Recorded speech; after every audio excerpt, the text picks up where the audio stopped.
Black Star Network is here.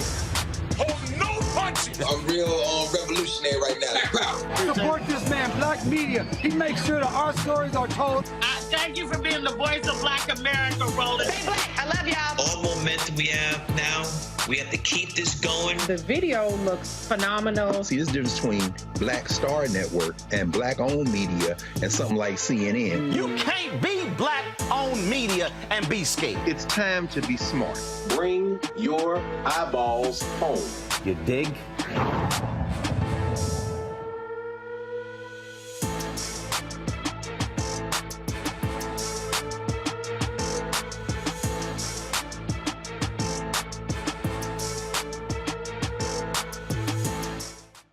It's Thursday, September 15th, 2022. I'm Reese Colbert, sitting in for Roland, who is in New York. He might be dropping in to tell us what he's up to. In the meantime, here's what's coming up on Roland Martin Unfiltered, streaming live on the Black Star Network. More migrants get escorted out of Florida. Some ended up in Martha's Vineyard, while others were dropped off in front of Vice President Kamala Harris's D.C. home. Detroit gets a substantial grant to reconnect a Black community separated by what's called one of the shortest interstate highways in the country. A new study could explain why more Black people get stopped by police for traffic stops than whites. I'll talk to one of the authors of the study. A sexual trafficking victim who killed her rapist must pay the rapist's family restitution. And we'll take a look at why white folks got their panties in a bunch over Disney's The Little Mermaid. It's time to bring the funk on Roland Martin Unfiltered, streaming live on the Black Star Network. Let's go. He's got it. Whatever the miss, he's on it. Whatever it is, he's got the scoop, the fact, the find. And when it breaks, he's right on time and it's rolling. Best believe he's knowing. Putting it down from sports to news to politics. With entertainment just for kicks, he's rolling. It's on go, roll, y'all. It's Roland Martin, yeah. Rolling with Roland now. He's rolling.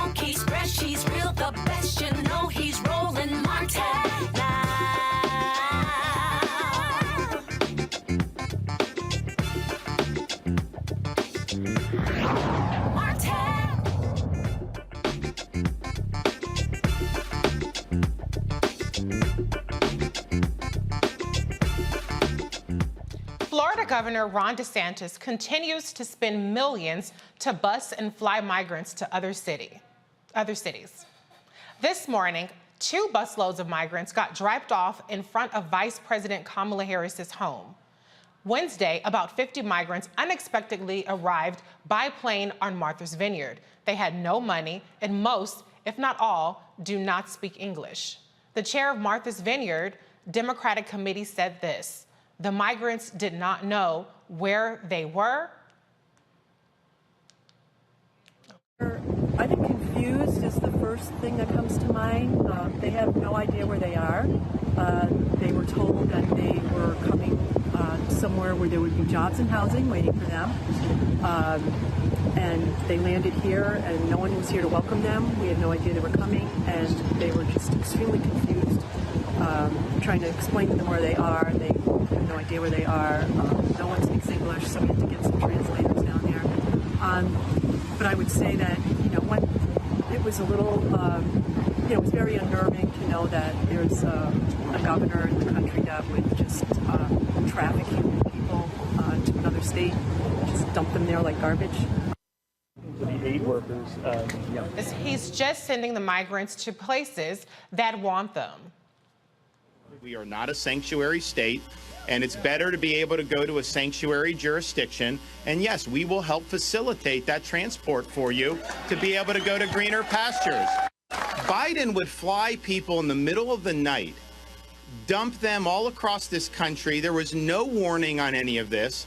And all those people in D.C. and New York were beating their chests when Trump was president, saying they were so proud to be sanctuary jurisdictions, saying how bad it was to have a secure border. The minute even a small fraction of what those border towns deal with every day is brought to their front door, they all of a sudden go berserk, and they're so upset that this is happening. And it just shows you, their virtue signaling is a fraud. Terry addressed the migrants being shipped off earlier today. And when you say there's a legal way of doing this, are you implying that the way it's being done now is illegal? So I'll say this. We've been asked about if we're going to take any legal action. I would refer that to the Department of Justice, but there is a process. There's a process of taking in migrants. There's a process that is in place, and what they are doing is a legal stunt, is a political stunt, and it's really just disrespectful to humanity. It doesn't afford them any dignity what they're doing when you are abandoning families and children in a place where they were told they were going to get housing, in a place where they were told they were going to get jobs, or abandoning on the DC streets. It is just cruel, and it's not about the process. Actually, it's about a political tool, a political stunt that they're moving forward with. The migrants who are being ushered out of Florida are asylum seekers. They have been allowed to stay in this country by the U.S. Customs, Border and Protection until their petitions go through the system. Let's go to the panel. Joining us every Thursday is the great Dr. Carr, Department of African American Studies from Howard University, Dr. Jason Nichols, Senior Lecturer from African American Studies Department of University of Maryland College Park, and Michael Imhotep, host of the African American History Network show. Hey, fellas. Thank you for joining us and joining me. Good to see you, Reese. thank you. Thanks for having us. How you doing, Queen Reese? Oh, How you doing, sister? Thank you so much. Thank you so much. I'm actually quite livid about what we just saw.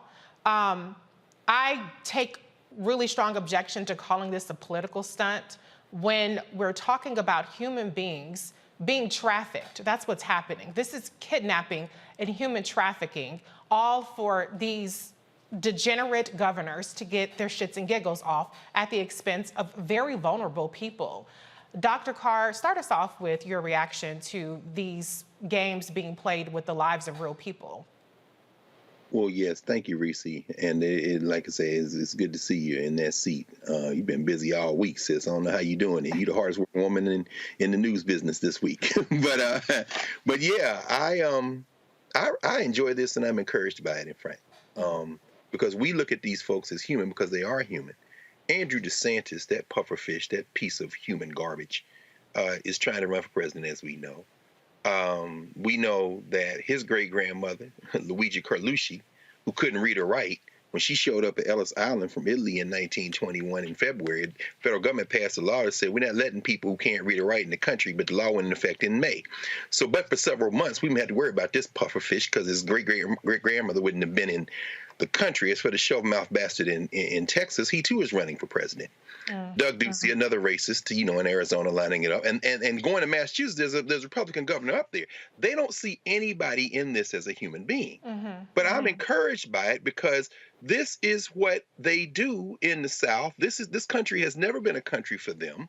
These white nationalists, there was a time when they shipped black people out of the South. To go to graduate school, they said, you can't go to graduate school in the South. We'll ship you to the Midwest. We'll pay for you to go to school anywhere else. They gave one-way bus tickets to black people for decades to send them out. So they're doing what they should be doing. And I say that for this reason.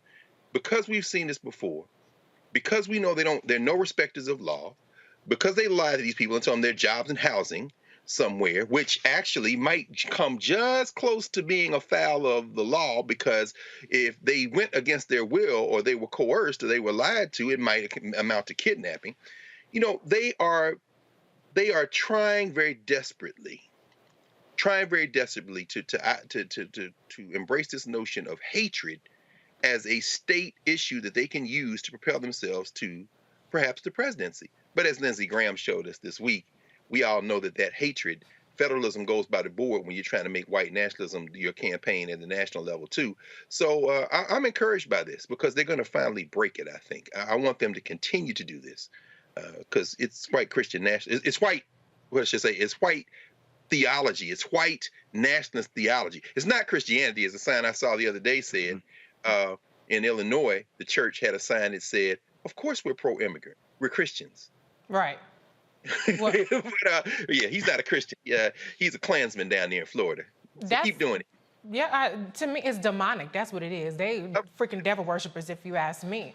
And they're really revealing their lack of humanity. I mean, they've been attacking women, for instance. They've been attacking black people. They've been attacking the citizenship of American U.S.-born citizens. So it's no surprise that they would attack the humanity and just the ability to even exist where they are legally allowed to be at this time.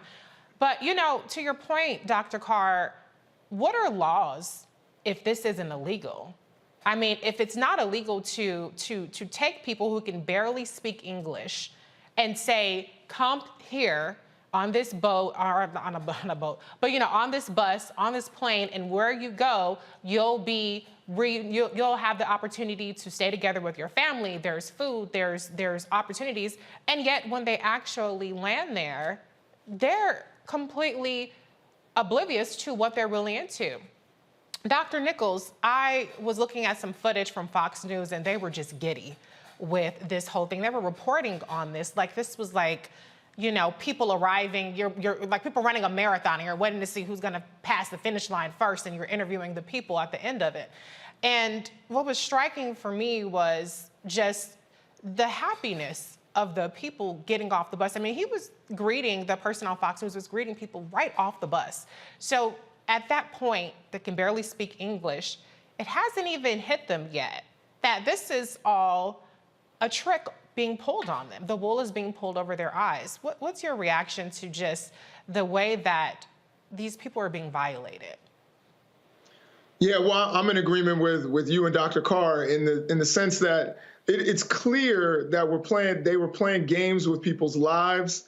And we have to understand, in terms of a secure border, the last time we had a major surge was in 2019. You didn't hear Ron DeSantis or any of these people speak up at that time, except to say that we need a wall. They allegedly built something and nothing happened. It didn't really fix anything. And we've seen that a lot of the things that they've talked about and that they try to do have been ineffective. Instead of trying to come up with solutions, which I think this administration, while they're not perfect, this administration has tried to come up with solutions.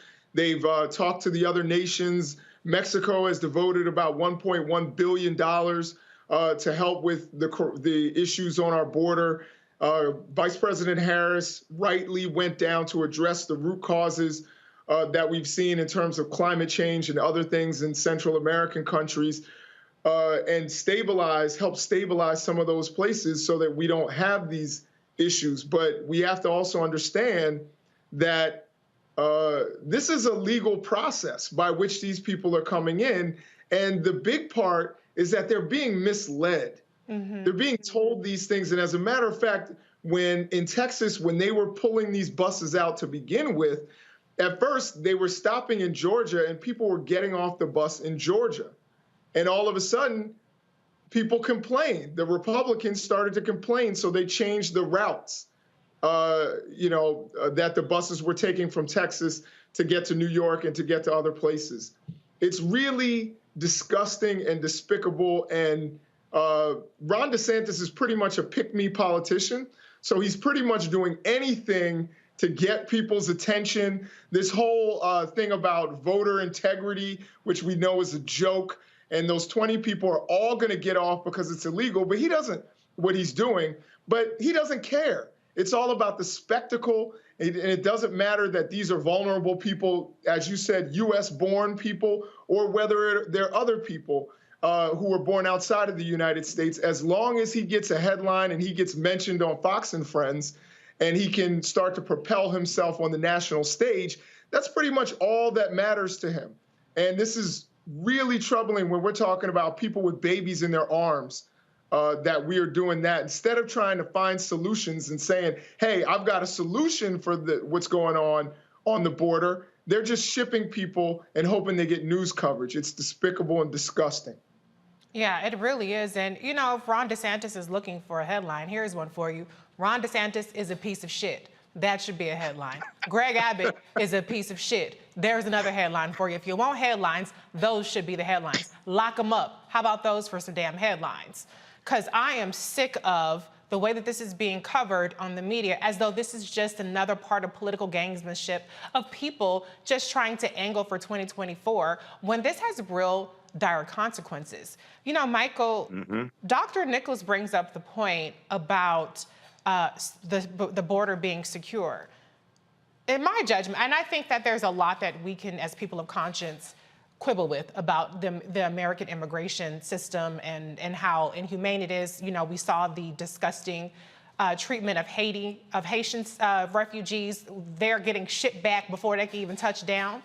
But if we're just talking strictly in terms of a security basis, in my view, security looks like what we have in the sense of people try to cross the border, they're caught. I don't like to use that word, but let's just talk about it in strictly security senses. They're caught, they go through an orderly process. It's not always the most pleasant process for them, but it is orderly.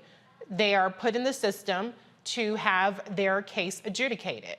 That, to me, is security.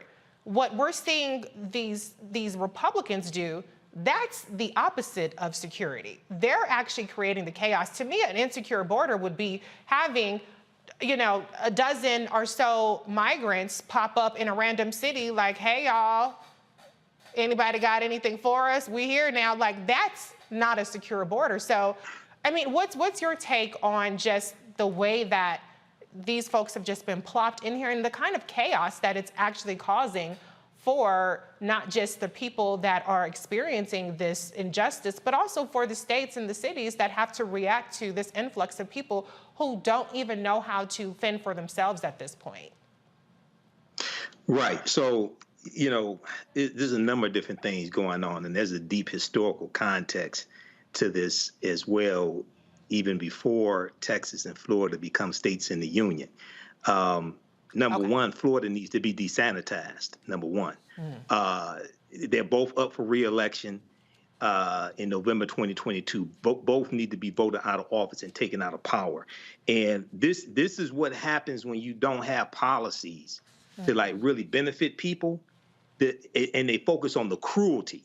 Yeah. They're both trying to out-Trump Trump. They focus on the cruelty. So you look at DeSantis in Florida. And what's really interesting, and Greg may want to weigh in on this, at one time, Florida was free territory, and runaway African slaves ran into Florida to get away from the white supremacists. Now you got the white supremacists who are taking people who are immigrating from these other countries, and some of these other countries, to be quite frankly, were conquered by Christopher Columbus and have never been the same. They've been screwed up for over 500 years or so. They've never been the same from what's happened. The colonization has happened to them. So we see this is like part of the epitome of white fear, which is Roland's book. Yeah. This is the fear of the browning of America. And what happens when you have white supremacists who have power to inflict harm upon them, but they're trying to do this for votes. So people have to be smarter than this. These people have to be taken out of office. Possibly, if the evidence is there, they can be prosecuted by the Department of Justice as well. I don't know if this will qualify as kidnapping. Don't have all the details. Possibly could. But, you know, and then you have Governor Greg Abbott out of Texas, and he sent, if I remember correctly, he sent migrants he sent them to Washington, D.C. Muriel Bowser had to declare a state of emergency. At that time, this was a couple of weeks ago, he had spent $12 million deporting migrants. But this is the same guy who said he was going to eliminate rape. Right. How's that going? Right. I haven't heard anything about him eliminating rape. So this is what happens when you have the wrong people in office. You gotta vote and take these people out of power. Yes. Well, speaking of voting in midterms, I have 2 books that actually expose how much of a piece of shit these people are. But not only that, what they're really up to, what they've done already, what they're planning for the next term. So go ahead and pick that up, long and short of a guide to the 2022 midterms. The must-watch races and the radical Republicans, if you really want to see me drag them. But anyway, with that being said, we have to head to a break. You're watching Roland Martin Unfiltered on the Black Star Network. Be right back.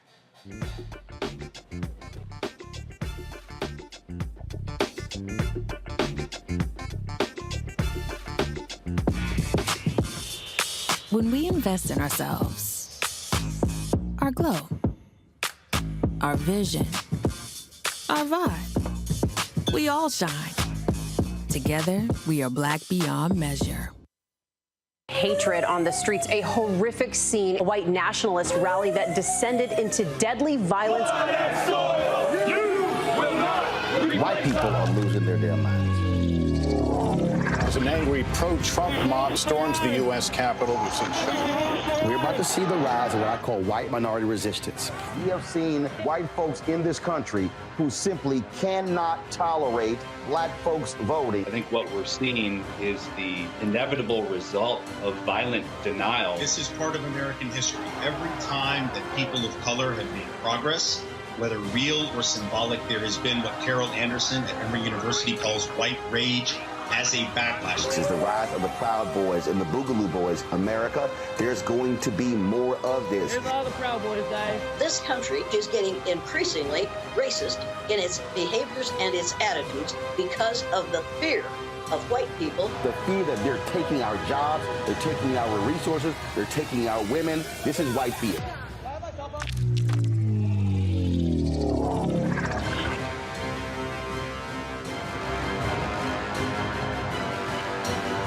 When we invest in ourselves, we all shine. Together, we are Black beyond measure. We're all impacted by the culture, whether we know it or not. From politics to music and entertainment, it's a huge part of our lives, and we're going to talk about it every day right here on The Culture with me, Faraji Muhammad, only on the Black Star Network. Hi, I'm Eric Nolan. What's up, y'all? I'm Will Packer. I'm Chrisette Michelle. Hi, I'm Chaley Rose, and you're watching Roland Martin Unfiltered.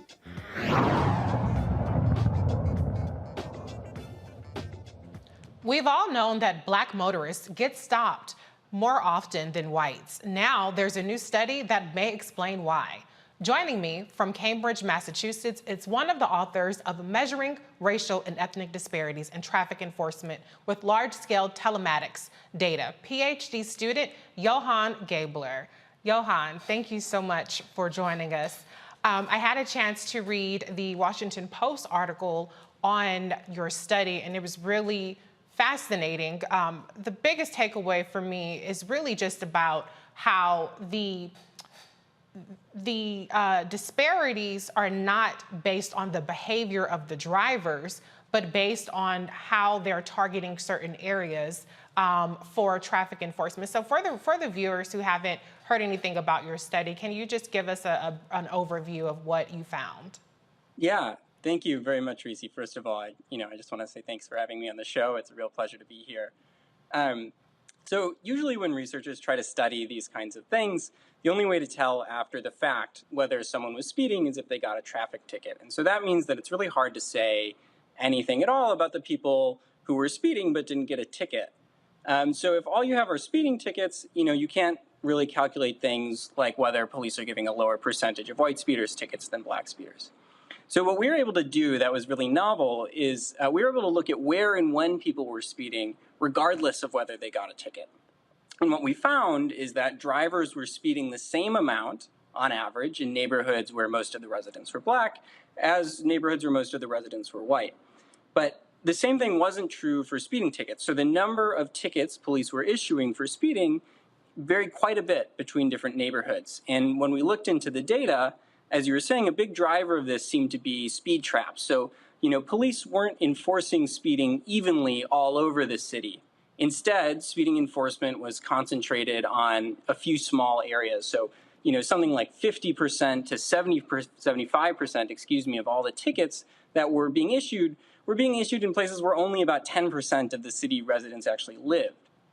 And so when, where police put these speed traps is making a huge difference. In some cities, these speed traps seem to actually be more concentrated in white neighborhoods. But in most of the cities we looked at, the speed traps were mostly located in areas with more black and Hispanic residents. And so even though people living in different communities seemed to speed more or less the same amount, some of those communities were bearing a much heavier burden in the form of more speeding tickets. One of the things that I found was interesting, like you said, most of the cities, the enforcement levels in terms of the speed traps were higher in areas that had less white people. Houston was the one city or one of the few cities that was different. I have a theory as to why that is, but I'm curious, when you found that information, did you have information on the racial demographics of the people stopped in Houston? And can you just explain for the viewers what the Houston findings that you found were? Yeah, so Houston was one of the cities that I mentioned where we seemed to find that actually a larger number of white drivers were being pulled over for speeding. And, initially we were quite surprised by that result. But ultimately, it really seemed to be a function of, where the speeding traps were being placed. And so, we don't always know exactly why police departments are choosing to place speeding traps in certain areas versus others. But, in this particular case, it seems that they made some decisions about where they were going to enforce speeding that ended up having this disproportionate effect. That was somewhat unusual among the cities we looked at. So can you clarify, so you're saying that white drivers were ticketed at a higher rate in Houston, not just white areas were enforced. Can you clarify that part for me? Yeah, so we don't know directly. So we were looking, as you mentioned, this is a good point. We were looking at the demographics of certain areas. Mm-hmm. And we do know the demographics of the people who were pulled over. And so, there's a pretty strong correlation between the race of people who were being pulled over in certain neighborhoods and the race of people who lived in those neighborhoods. So based on that data, it seems like probably the race of the drivers is the same as the race of the people in those neighborhoods. But, you can drive anywhere. Yeah. And so, people could be, getting pulled over in areas that are different from where they live. Because I don't know, I wouldn't be surprised if it was more black people still getting pulled over in that Houston area, maybe as a deterrence method or something. But I know that's not your finding. That's just my hypothesizing. The one thing I did want to ask you, though, too, is, when you talk about speed traps, did you look at all into like the cameras that they put up, those kind of digital traps, or was it strictly looking at police activity in these areas? Yeah, so we were just looking at, actual stops, traffic stops. And, I think that it's a really important point, actually, because, one of the sort of recommendations that we have for policymakers is, even these sort of seemingly small decisions about where you put speeding traps can have these big unintended consequences in terms of the disparities that arise. And so, traffic safety is really important, but, there are other ways to keep people from speeding that don't lead to these kinds of disparities and don't have the kinds of, potentially really negative consequences of traffic stops. So, one obvious option is to police more evenly across the city instead of relying on a small number of speed traps. But another, better option is to use, at least in my opinion, is to use things like speed bumps and roundabouts and other ways of ensuring that drivers are driving safely that don't necessitate pulling anybody over at all. Yeah. Well, that's interesting. I did notice in the article you talked about these more deterrent factors that don't involve police activity. And when you mentioned speed bumps, a good friend of mine, she had to jump through hoops and petition her neighbors and stuff like that just to get a speed bump on the street. So I would be interested to see if there are any kind of disparities in that kind of activity of where speed bumps get approved and how many hoops people have to jump through. But I'm not trying to put more work on you. No, I think that's a really interesting question, and I would love to know the answer to that as well. I think that's really important. Well, I have some really smart people on the panel too, and so I'm going to give them the opportunity to ask a question, starting with Dr. Carr. Oh, thank you, Reese.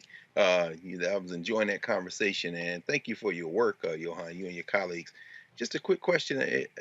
You write that you don't know why they're setting the traps where they are, and that perhaps even some of this is unintentional. I'm wondering if you have any thoughts about intentionality as it correlates with race. And because once race is factored in, it seems to me that the Houston outlier is maybe very well explained by the fact that there's a black mayor who used to be a policeman. There's a black police chief. The city is 2/3 non-white, and the police force, the biggest cluster of police, are black. So it seems to me that people might put traps in places to get some of them white minorities, whereas in those other cities, I mean, it's very intentional where people put traps. So any thoughts about the use, kind of juxtaposing race against the intentionality as to where these traps are set? Yeah, thank you. That's a really interesting question. In our study, as you said, we weren't really able to tell if officers were intentionally discriminating or not. But, it's possible that the conclusions of our study, so that we were seeing police pulling over more people for speeding in black neighborhoods, even though those drivers weren't actually speeding more in those neighborhoods, could be happening just because there are more speed traps in those neighborhoods.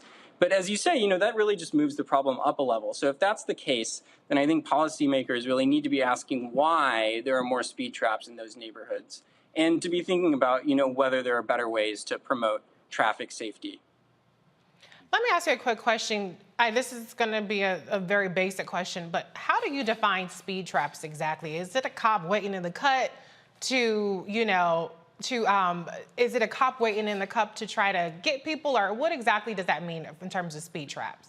Yeah, so when I'm talking about speed traps, what I mean is that there are these very small, areas, maybe like a block or something like that, where you see a very, very, very large number of stops. And so, I don't know if that is specifically because, say, there's like a policy in the police department that says that, we're going to patrol this specific intersection, or if it's just something that happens sort of more kind of organically. But when I talk about speed traps, what I mean is just these pockets where there's extremely high enforcement compared to, other places. So if you're just driving down a random road, it's not all that likely that you'll get pulled over. But, I think a lot of people know this about like their own hometowns. There are certain places where, if you're speeding on this particular road, or as you come around this turn, there's a high likelihood that you're going to get a ticket versus, on a different part in a different area or a different street, there's not really anyone sort of patrolling for speeding there. Okay, that makes perfect sense. Michael, do you have a question for Johan? Yeah, Johan, thanks for the study. And, studies like this are really important because it documents what we as African Americans already think. And policy has to be crafted around the evidence. Have you so far shared your findings with any of these police departments that you looked at the research on, and to find out from them why it is what it is. And if you haven't shared it with any of the police departments, do you have any plans to? Yeah, so we haven't shared these results yet. They only became public very recently, but Right. I think that, something that we really would like to do is to try to work with these departments to try to craft better policy that doesn't lead to these negative outcomes like big disparities in who's getting pulled over.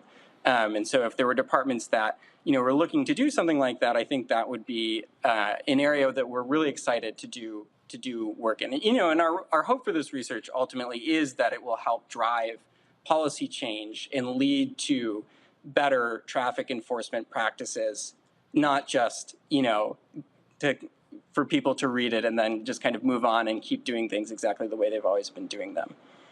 Right, because there's a financial component to this, which is really important, because if you get a speeding ticket, now you have to go to court, you have to pay it, you get points on your insurance, points on your record, increase in insurance, things like this. If you get stopped, you may have expired tags, you may be driving on a suspended license. So now you're compounding these things, and which cause more financial harm to many African Americans disproportionately. So there's a huge financial component to this as well. Yeah, I think that that's really true. And, there are other components even just beyond, obviously there's the risk involved in being pulled over in the first place, which, can, in the most serious cases, can lead to like really terrible things happening. But also, right. If you get a speeding ticket, that you don't just have to pay the ticket. Now this is going to affect your insurance too.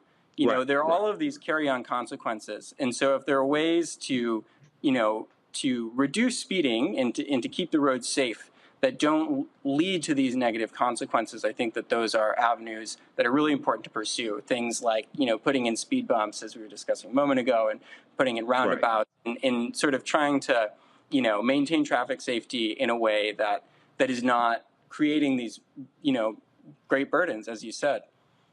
Exactly. Thank you. I know for me, I would be looking at your map to figure out where not to drive down. if they're that obvious, then hey, let's obviously avoid those particular intersections. I mean, I'm not suggesting people, speed. I'm just saying maybe stay. That comes with the race. It's in our DNA. We always know where the pedal rollers are. I can't speak for all the brothers, but I know, at least as a black man, I know you two brothers, we always know where the police are at all times. I know that's right. Dr. Nichols, do you have a question or comment for Johan? Yes, absolutely. So first off, Johan, I think Dr. Carr and I will probably both agree and second this. Keep publishing, keep publishing, keep publishing.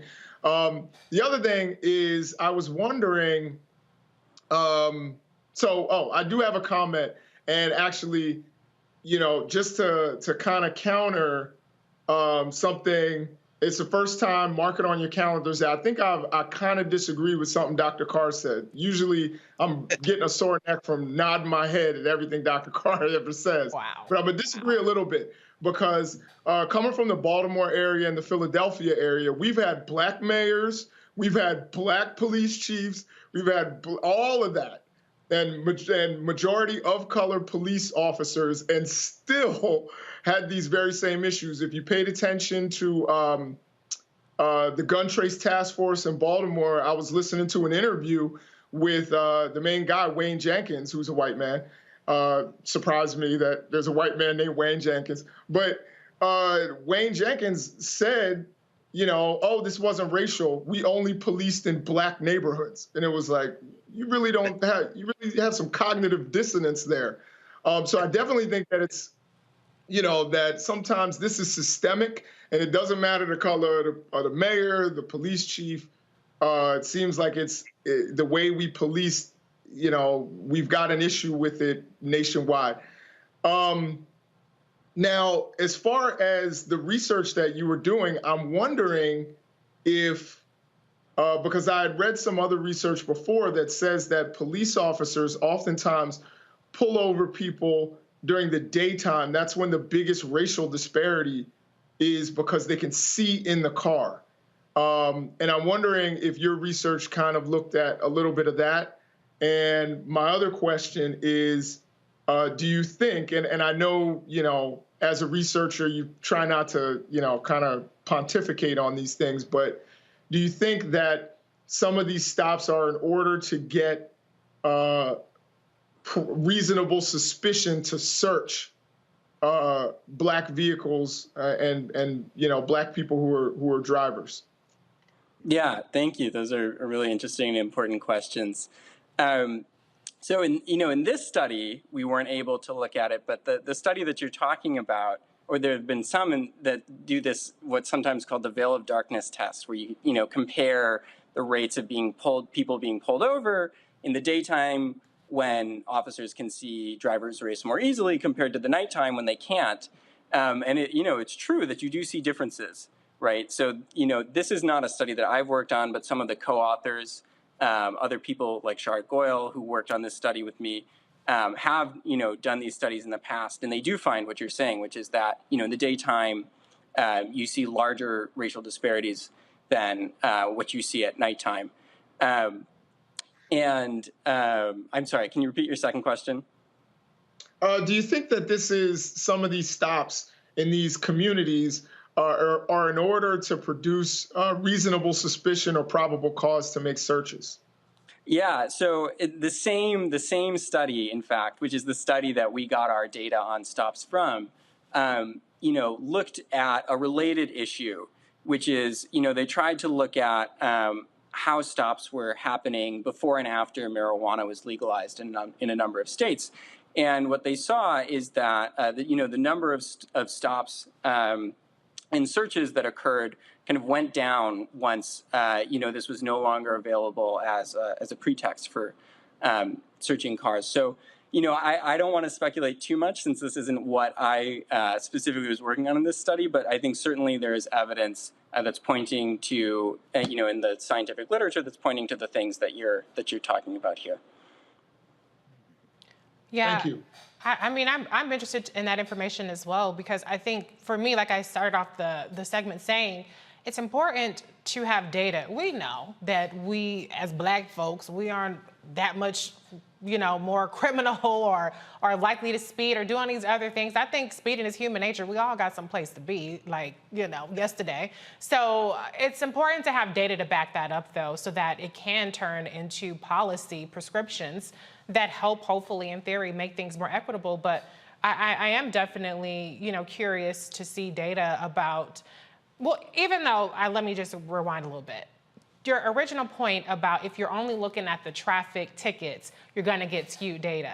So if you're only looking at if you're only looking at the arrest data that result from the traffic stops, it makes it seem like perhaps Black people have more likely to have things on them, whereas it might be the case that cops are more likely to look for things as opposed to, having a higher rate of things. So I think there's so many things that you can do to build on or marry this data up with. How can people follow you, get more information with you and your co-authors, and see more about this study that you've done? Yeah, so you can find the study and all of the other research that I've done on my website and also on Twitter. We hope to keep doing more work in this vein. We think it's really important. And as you mentioned, one of the things that we looked at the end of our study is we said, well, we can't measure, we can measure speeding, but we can't measure every kind of thing that people are pulled over. But, if a similar pattern holds across the board, then, there's, police departments should be sort of evaluating and thinking really carefully about whether the disparities that you see, which are, very large, not just for speeding, but for, things like pulling people over for broken taillights and, similar issues really are justified by, like the underlying differences in people sort of breaking, the traffic laws, or if there are other reasons for these differences. And if there are things they can do that accomplish the same, traffic safety goals and public safety goals that don't lead to these kinds of disparities. Yes, thank you so much for this important work you and your co-authors are doing. Thank you for joining us, Johan. Yes, thank you very much for having me. All right, we're going to head to a break. We'll be right back with more of Roland Martin Unfiltered on the Black Star Network.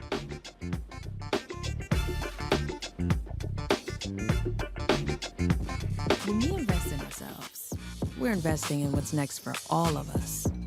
Growing, creating, making moves that move us all forward. Together, we are Black beyond measure.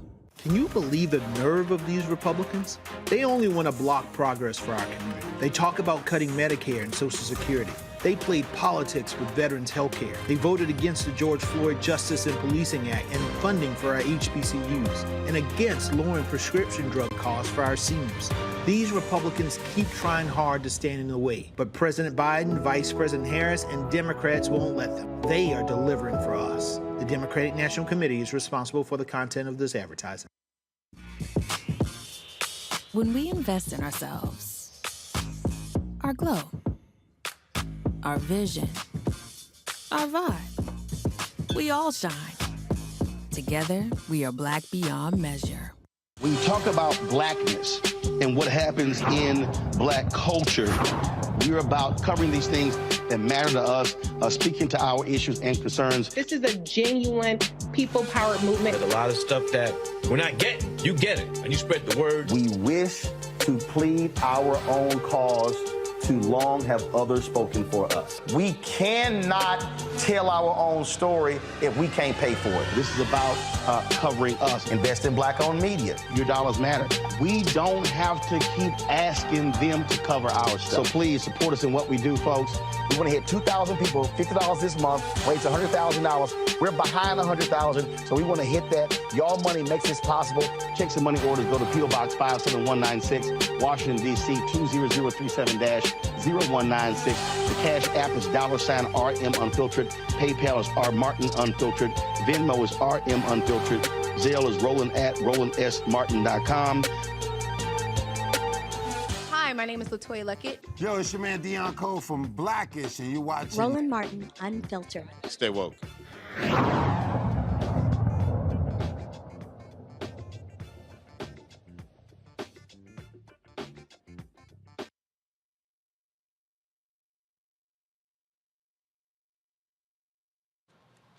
From the 1950s into the 1970s, highways built in U.S. cities profoundly wounded Black communities. Many of these thoroughfares were a part of the federally funded system of highways that went through Black communities, displacing thriving Black businesses and homes.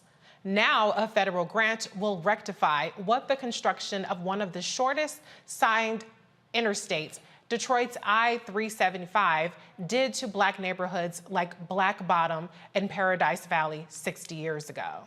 Today, Transportation Secretary Pete Buttigieg announced a $1 million program named Resurrecting Communities for the city of Detroit for its long-awaited plan to destroy the depressed freeway. Buttigieg says to fix a problem, we have to face and accept what caused it. Sometimes fixing the damn roads means facing the repercussions of how the roads were originally built, who was included in that process and who was not, who was empowered and who was displaced. And when a generations-old piece of infrastructure comes to the end of its useful life, it requires us to decide in our time whether we're just going to put things back exactly as they were or whether we're going to build back better.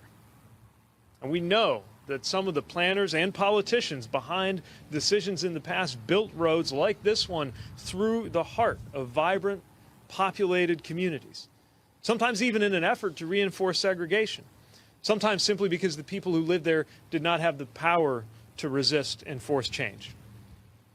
Here in Detroit, when I-375 was built in 1964, they literally bulldozed the neighborhoods of Black Bottom and Paradise Valley, displacing so many, mostly Black Detroiters.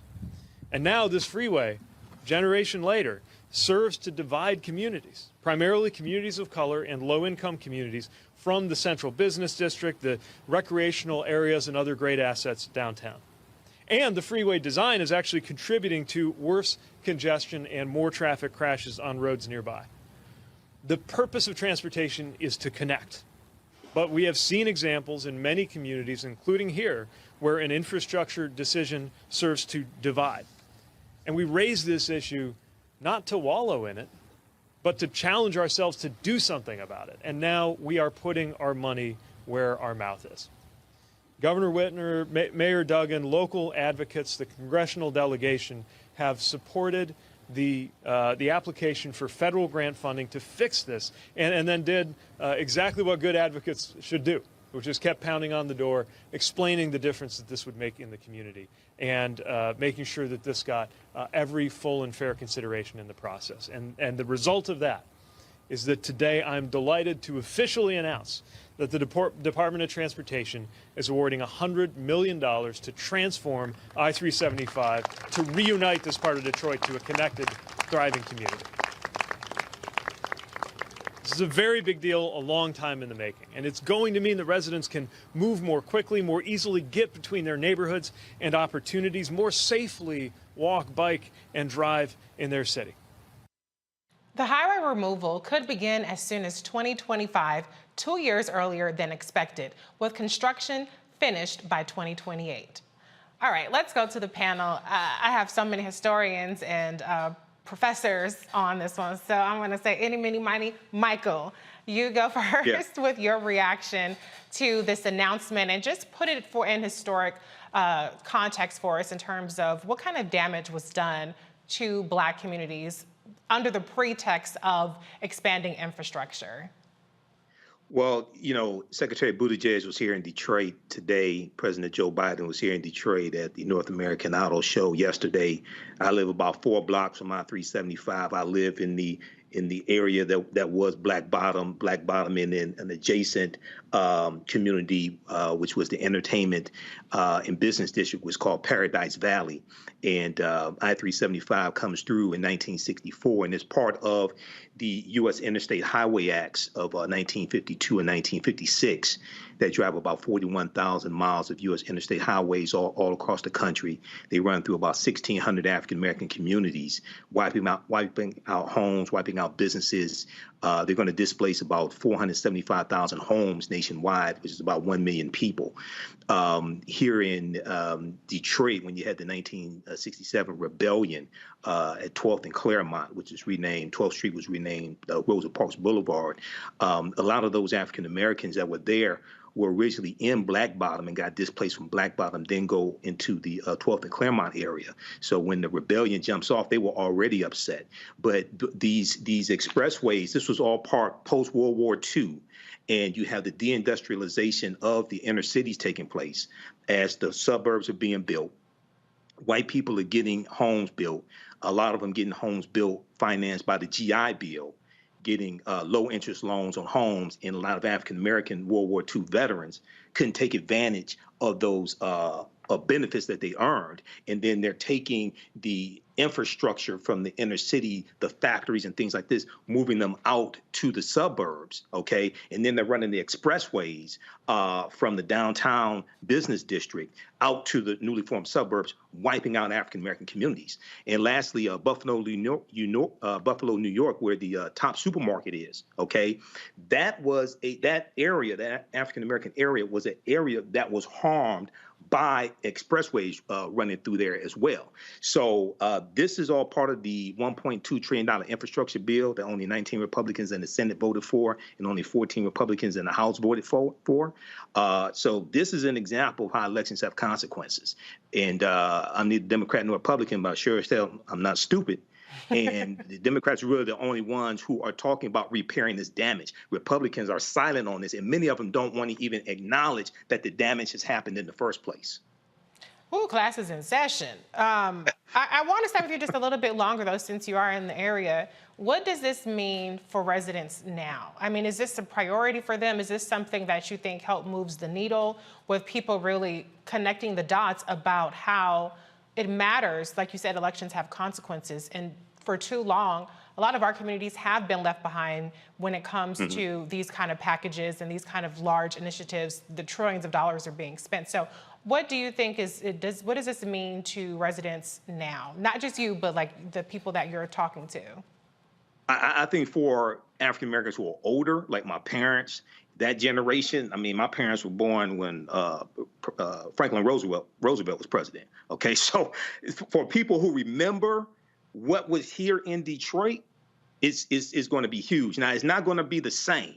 WXYZ Channel 7 today has a story dealing with this. One of my friends, fellow historian Ken Coleman, is interviewed in the story, and he says it's not going to be the cultural mecca like it was, but it's going to be a boulevard. It's going to help the community. For younger people who don't really have any knowledge of that, this is something that has to be explained to them and understand how policies impact every aspect of your life. Okay. But for people like in their 60s, 70s, 80s who remember what was there, I think this is going to be something really important.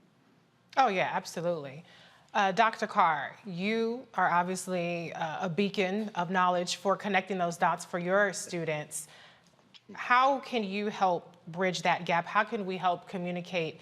There was a panel, and I don't like MSNBC, I don't pay attention to them, but a panel of younger voters who are just completely disengaged and have no concept of what kind of impact their elected officials has. And this is a very tangible example. So what would you, how do you help bridge that gap? What do you suggest the Democrats do to help really hammer that message home?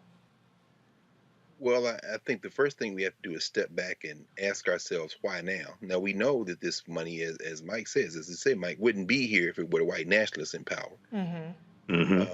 But as Ida Wells said, the price of freedom is eternal vigilance. This is not a victory. This is a step toward a potential victory. What do I mean by that? You read a book like Sam Yet, a journalist from a generation ago. Samuel Yet wrote a book back in the early 70s called The Choice, the issue of Black survival in America. And he was one of many who was documenting how these highways were placed. I'm from Nashville. They ran 65 through the Black community in Nashville. They wanted to run a highway through Washington, D.C., but they couldn't get the muscle through the local politicians. Every city where there's a Black community, major city, has had a highway run through it. So you ask yourself, why do you want to get rid of this highway now? Well, it's quite simple. 3 words. They're coming back. So, bike lanes and boulevards, this is not for the Black people. So please understand. Please understand. And Mike, you know this better than anybody. They have bought up downtown Detroit. You could buy a house for $1 in Detroit 20 years ago. Now the thing is white hot. Market. What's that boy that ran LeBron James out of Cleveland? Dan Gilbert, whatever. I mean, these guys done bought up everything. So let's take the highway out. And this is not repair. You're preparing it for the pilgrims.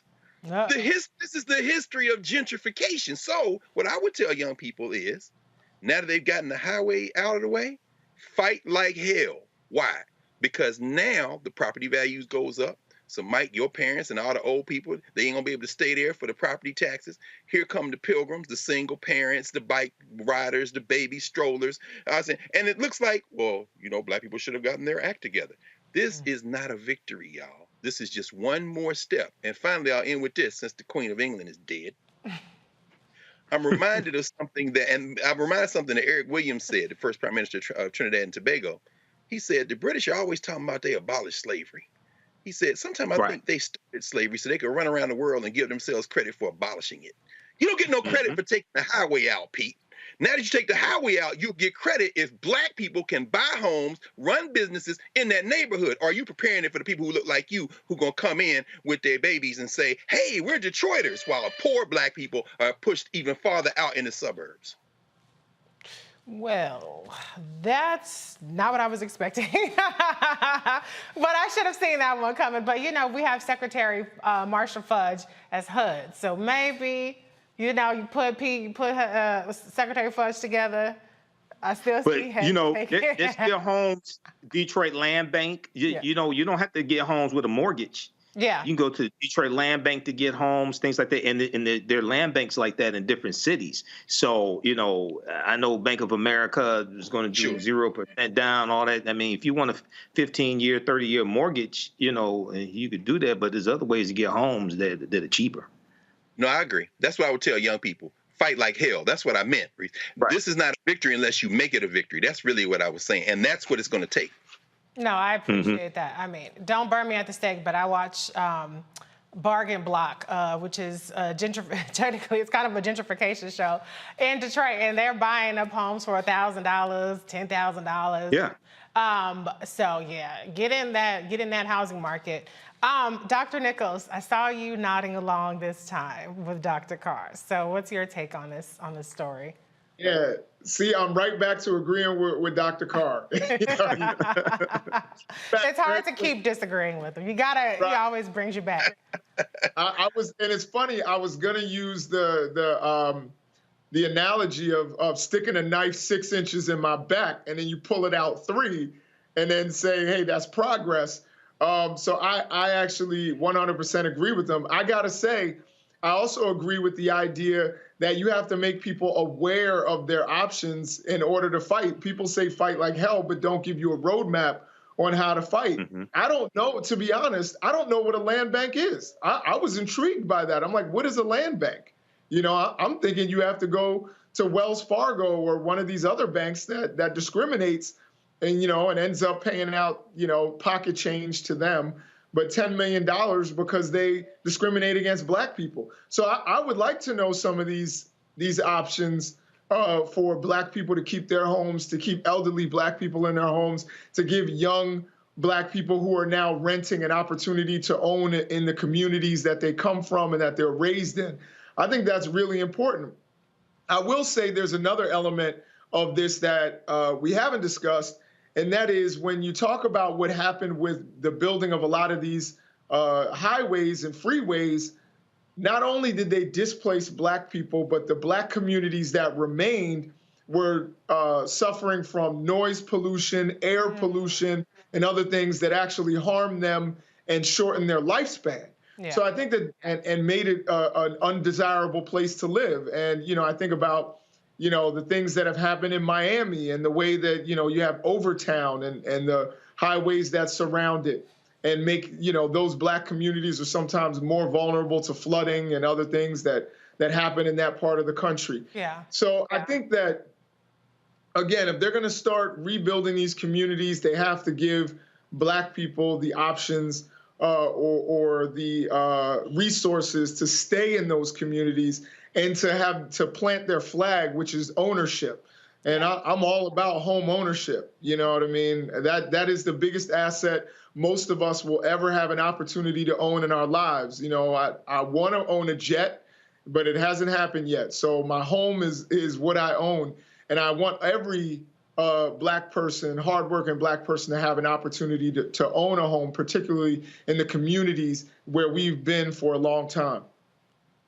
Yeah, that's such a good point. And I mean, I appreciate what Michael said about the land bank, but I also appreciate what you said about the programs that are out there. You know, I think it was last week, I did a video kind of debunking this whole conspiracy that Bank of America was trying to trick Black homeowners into mortgages, which, by the way, a zero down mortgage and zero closing cost mortgage, that's pretty good, especially if they're not, you know, jacking up the interest rate beyond the standard market rate.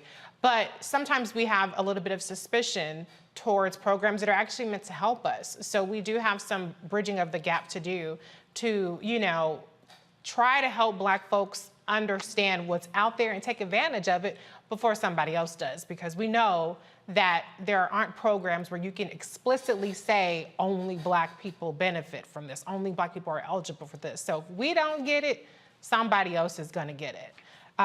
Michael, I'm sorry, go ahead.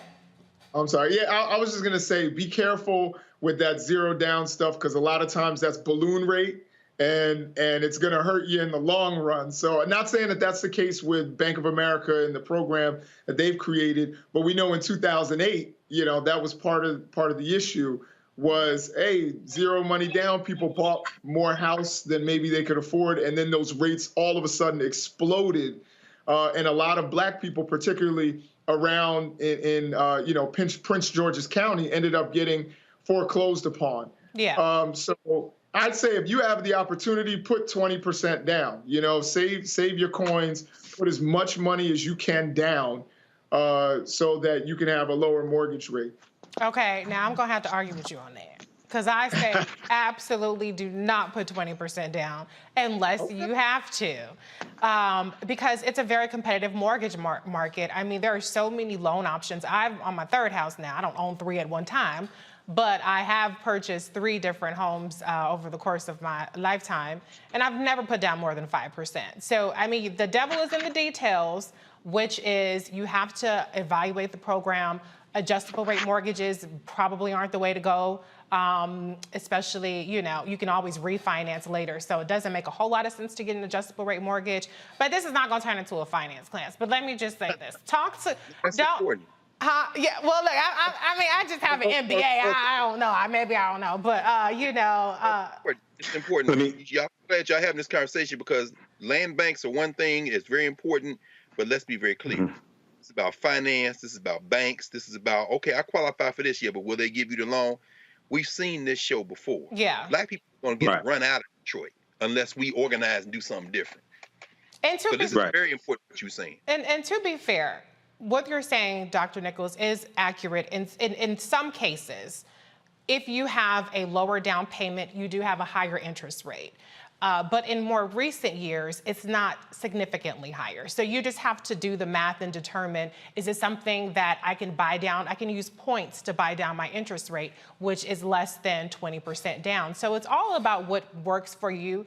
Now, if you're the kind of person that money, it just burns a hole in your pocket, and you know, like, if I don't put this money down, it's gonna be gone at the casino or gone at the mall, go ahead and put 20% down. Go ahead and get a lower monthly payment. But if you're the kind of person that's gonna invest in like an index fund or something else, or you might wanna do renovations on your home, you don't wanna finance that, yada, yada, yada. Long story short, talk to your realtor, or maybe we'll have this conversation on another day. But thank you, fellas, for your comments on that. We're gonna head to a break, and we'll be right back with more of Roland Martin Unfiltered on the Black Star Network.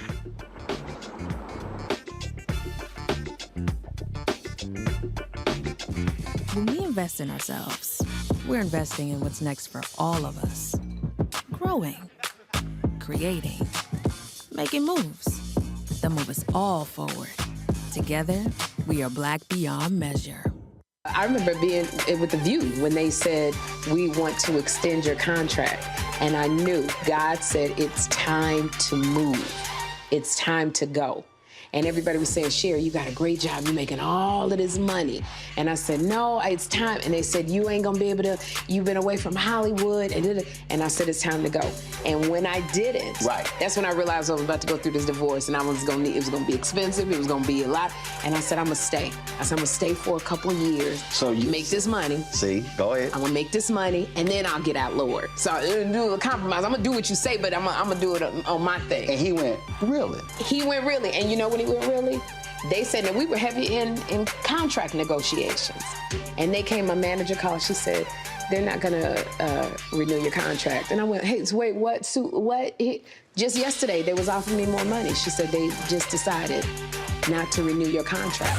And I remember sitting in front of the mirror at The View, and I went, what happened? And it was very clear. God said, I told you it was time to go.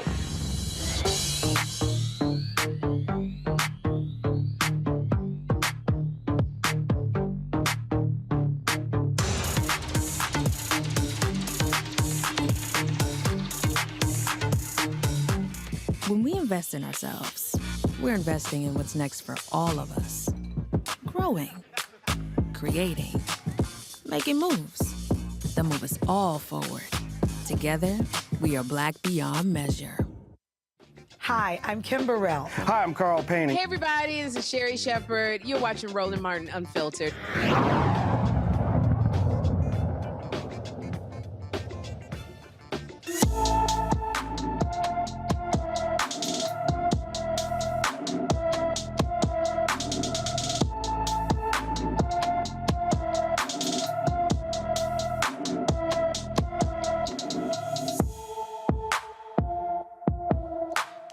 Paulino has been missing from Valhalla, New York since September 9th, 2022. The 15-year-old is 5 feet 4 inches tall, weighs 170 pounds, with black hair and brown eyes. Anyone with information about Angel Paulino should call the New York Police Department at 646-610-5030. Okay, y'all, I'm gonna pull an audible here because I was looking at the chat a little bit, and I just want to stay a little bit longer on the mortgage discussion and on the real estate discussion, if you fellas are willing to go there with me, because I did see some stuff in there that was not accurate. Okay, so I'm just gonna answer a few things. Also, okay, you were gonna come back to me too, Reese. Okay, Michael. Okay, Michael, he wants to chime in on that too. Okay, I got you. So, okay, let's talk about PMI. That's one of the things that people were saying. You have to put down 20% so that you don't have PMI. That is not necessarily the case. It depends on what kind of loan that you're having. A lot of homeowner loans now, especially ones through credit unions or first-time homebuyer programs like the one that Bank of America has, I'm not vouching for their program, but I'm just saying you don't always have to pay PMI. That's an old school thing. Now, if you have a certain kind of loan, like for instance, there's FHA loans. Those loans tend to have PMI, and they are for the life of the loan. It doesn't even matter how much you pay down, you're gonna have PMI. So it just depends on the kind of loan. So don't think that you're gonna automatically have PMI. If you have PMI on your loan, keep shopping. That's what you need to do. Keep shopping for more loans. The good thing about mortgage shopping is that you can shop around. You only take one hit, regardless of whether you make 50 applications or 5 applications if you do it in a short period of time. So definitely shop around for your mortgage option. But yeah, you don't want to pay PMI. And if you're absolutely desperate and you have to give PMI, then try to get one where it goes away after you pay it down. And then again, going back to what I was saying about the interest rates.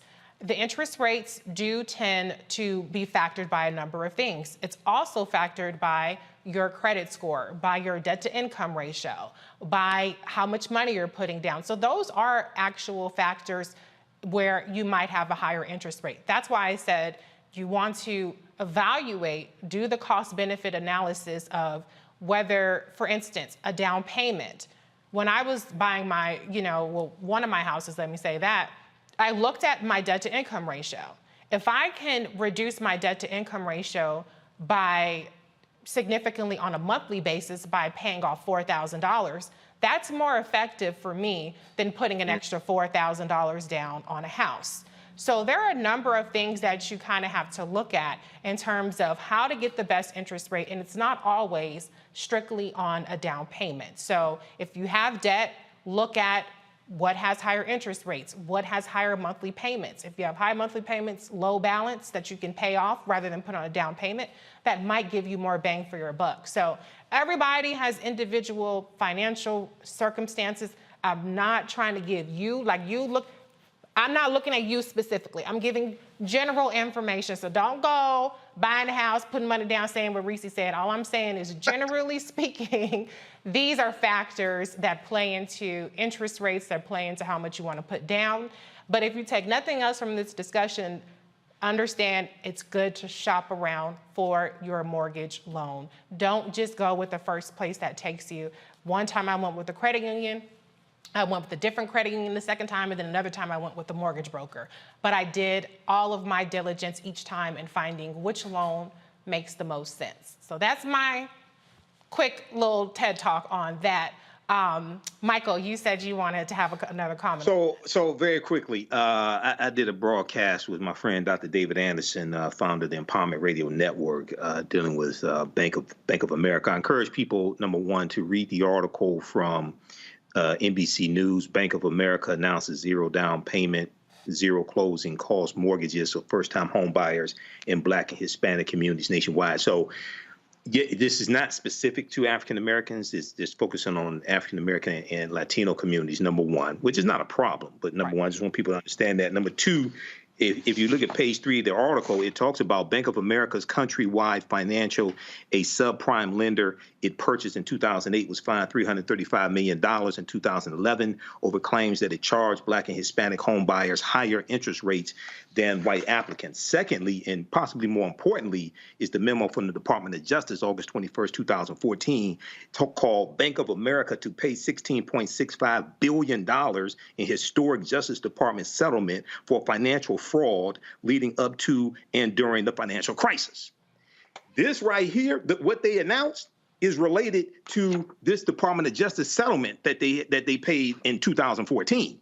Okay, and it was fraud and people losing their homes with subprime mortgages and things like this. So read this 5-page memo from the Department of Justice, and then you better understand this public relations campaign here. Now, if you can take, I'm not saying don't take advantage of this. If you want a 15 or 30-year mortgage, I'm not saying don't take advantage of it. Okay, but what I'm saying is, Bank of America is not your friend. Well, none of these banks are your friends. They're all out to make money. That's why you got to shop around. Just like you don't just go to the first car dealership. We have options. That's the whole point. We have options. But I do understand there's justifiable concern because what we saw with the subprime lending and you know, that led to the last crisis. There are a lot of different factors that aren't necessarily at play this time. That probably would not repeat themselves. But I do understand the skepticism, and I think people should always scrutinize and always be critical of anything, especially when you're signing your name on a dotted line. But the last thing I will say about this, one good thing is this disclosure that's called the Truth in Lending disclosure. So what it does is whenever you apply for a mortgage loan or when you apply for any kind of loan, but particularly for mortgage loans, every single application you put in, you're going to get a Truth in Lending disclosure. So it's going to tell you it's the same format, and it's going to tell you all of the information in terms of your monthly payments, all this other kind of stuff. And so you can use that as a way to just do your sanity check and make sure you're getting the best deal. So even if you don't necessarily trust a person, the numbers are what the numbers are, you know, and most of these banks end up selling off your loan anyway, and you have a completely different loan servicer. So you're probably not going to end up with the same bank for the entirety of your loan. So, but that's really good information. And yes, I would be remiss if we did not talk about Bank of America's history, but a lot of these banks have shady histories and predators, still shady. They talk about that in the article from NBC News, Wells Fargo. Absolutely. They talk about that in the article from NBC News. Absolutely. Right. So do your homework, folks. Anybody else have a comment? Dr. Carr, Dr. Nichols, do you want to chime in again, or should we move on? No, this is why you support the Black Star Network. No, and you can just Google land banks in your city. You could Google land. You can Google Detroit Land Bank. So they have houses. I was on their website. Auctions start out at $1,000 for houses. A lot of different cities. I know years ago when I was managing an African-American owned company, and we were teaching the construction trades program. We bought some houses through the it was nuisance abatement, and these were drug seizures. So you have houses that are drug seizures, you have houses that are tax foreclosures, and they're confiscated. So, you know, if you can get fixer-uppers like that. Yeah, so there are options. You kind of said it. What's your experience with what is required once you have that property in possession? You said fixer-upper. It depends. So what happens usually with those, they're on the website, and they will have walkthroughs of the homes also. There's a date that you could do a walkthrough of the home to see what it looks like. Okay, and you can bring like your person who does roofing and things like that to get an estimate. So they usually don't from my experience. Maybe different cities are different. From my experience, they don't necessarily tell you like how much it needs in repairs, but you can actually do a walkthrough and you can go through and see certain things yourself. Okay, so that's one. And what you want to do also, you want to make sure you get a good title company to check and see like who really owns it as well. And then the other thing, if there's a way that you can check and make sure that house is not on the list to be demolished, because that can happen also. Okay, you want to check with the city to make sure the house is not on the list to be demolished, because a lot of times with different cities, different departments don't communicate correctly. And so check that out. I learned from experience. Check that out. Okay. Well, you learned it, so now you can pass that knowledge on to everybody else. I said the last thing, but this is really the last thing I want to say. And again, I'm not vouching for Bank of America. Don't send me messages. Reese must be getting paid by Bank of America. Yada. No, ain't nothing like that going on, child. I wish I was getting paid by all these people to talk positively about them. But the reality is, what's interesting to me is, some of the criteria for this loan program in particular, it actually kind of does away with some of the more stringent credit requirements. Now, we know that it's, part of the subprime lending crisis was people who had bad credit or people who weren't creditworthy, quote unquote, were given loans that they couldn't afford. But it's really interesting, and I just want to end on this point, that there are certain barriers to Black people obtaining homes, like credit scores, like debt to income ratios, like a lot of these things that a program like this program, not vouching for it, is trying to do away with. So one of the things I just want to say is keep an open mind about, we talk about wanting to close the racial home ownership gap. We talk about wanting to close the wealth gap. But then when programs come along, then we look down, not we, us, but people look down on the criteria for that, when the criteria is designed to help get around the things that are stopping us from obtaining homes and building wealth as a family. So I couldn't let that go by without saying that. So, all right, let's move on though. We have another story to get to. This one is about an Iowa judge who says a girl who was 15 when she killed a man she said raped her multiple times must pay his family restitution. Piper Lewis pleaded guilty in June 2021 to the killing of Zachary Brooks Lewis. Said the 37-year-old raped her multiple times in 2020. Lewis received a deferred judgment from Polk County District Judge David Porter after pleading guilty to voluntary manslaughter and willful injury. Lewis will be on probation for 5 years. She must serve 200 hours of community service and pay $150,000 in restitution, plus more than $4,000 in civil penalties. Iowa law requires the court to sentence offenders to pay at least $150,000 in restitution if they kill another person. Lewis's former teacher set up a GoFundMe page and has raised $330,000. More attorneys find out if Iowa law would allow the donated money to pay the restitution. Okay, oh wait, let me see, is this the same story? Okay, I just wanna go back to the panel real quick on this. Paying the family for their rapist, degenerate, being killed, that's just crazy to me. I mean, if they have any decency, they'll turn around and donate that money or give that money right back, because I would be absolutely ashamed of my family member for doing such a thing. Dr. Carr, what's your reaction to this story?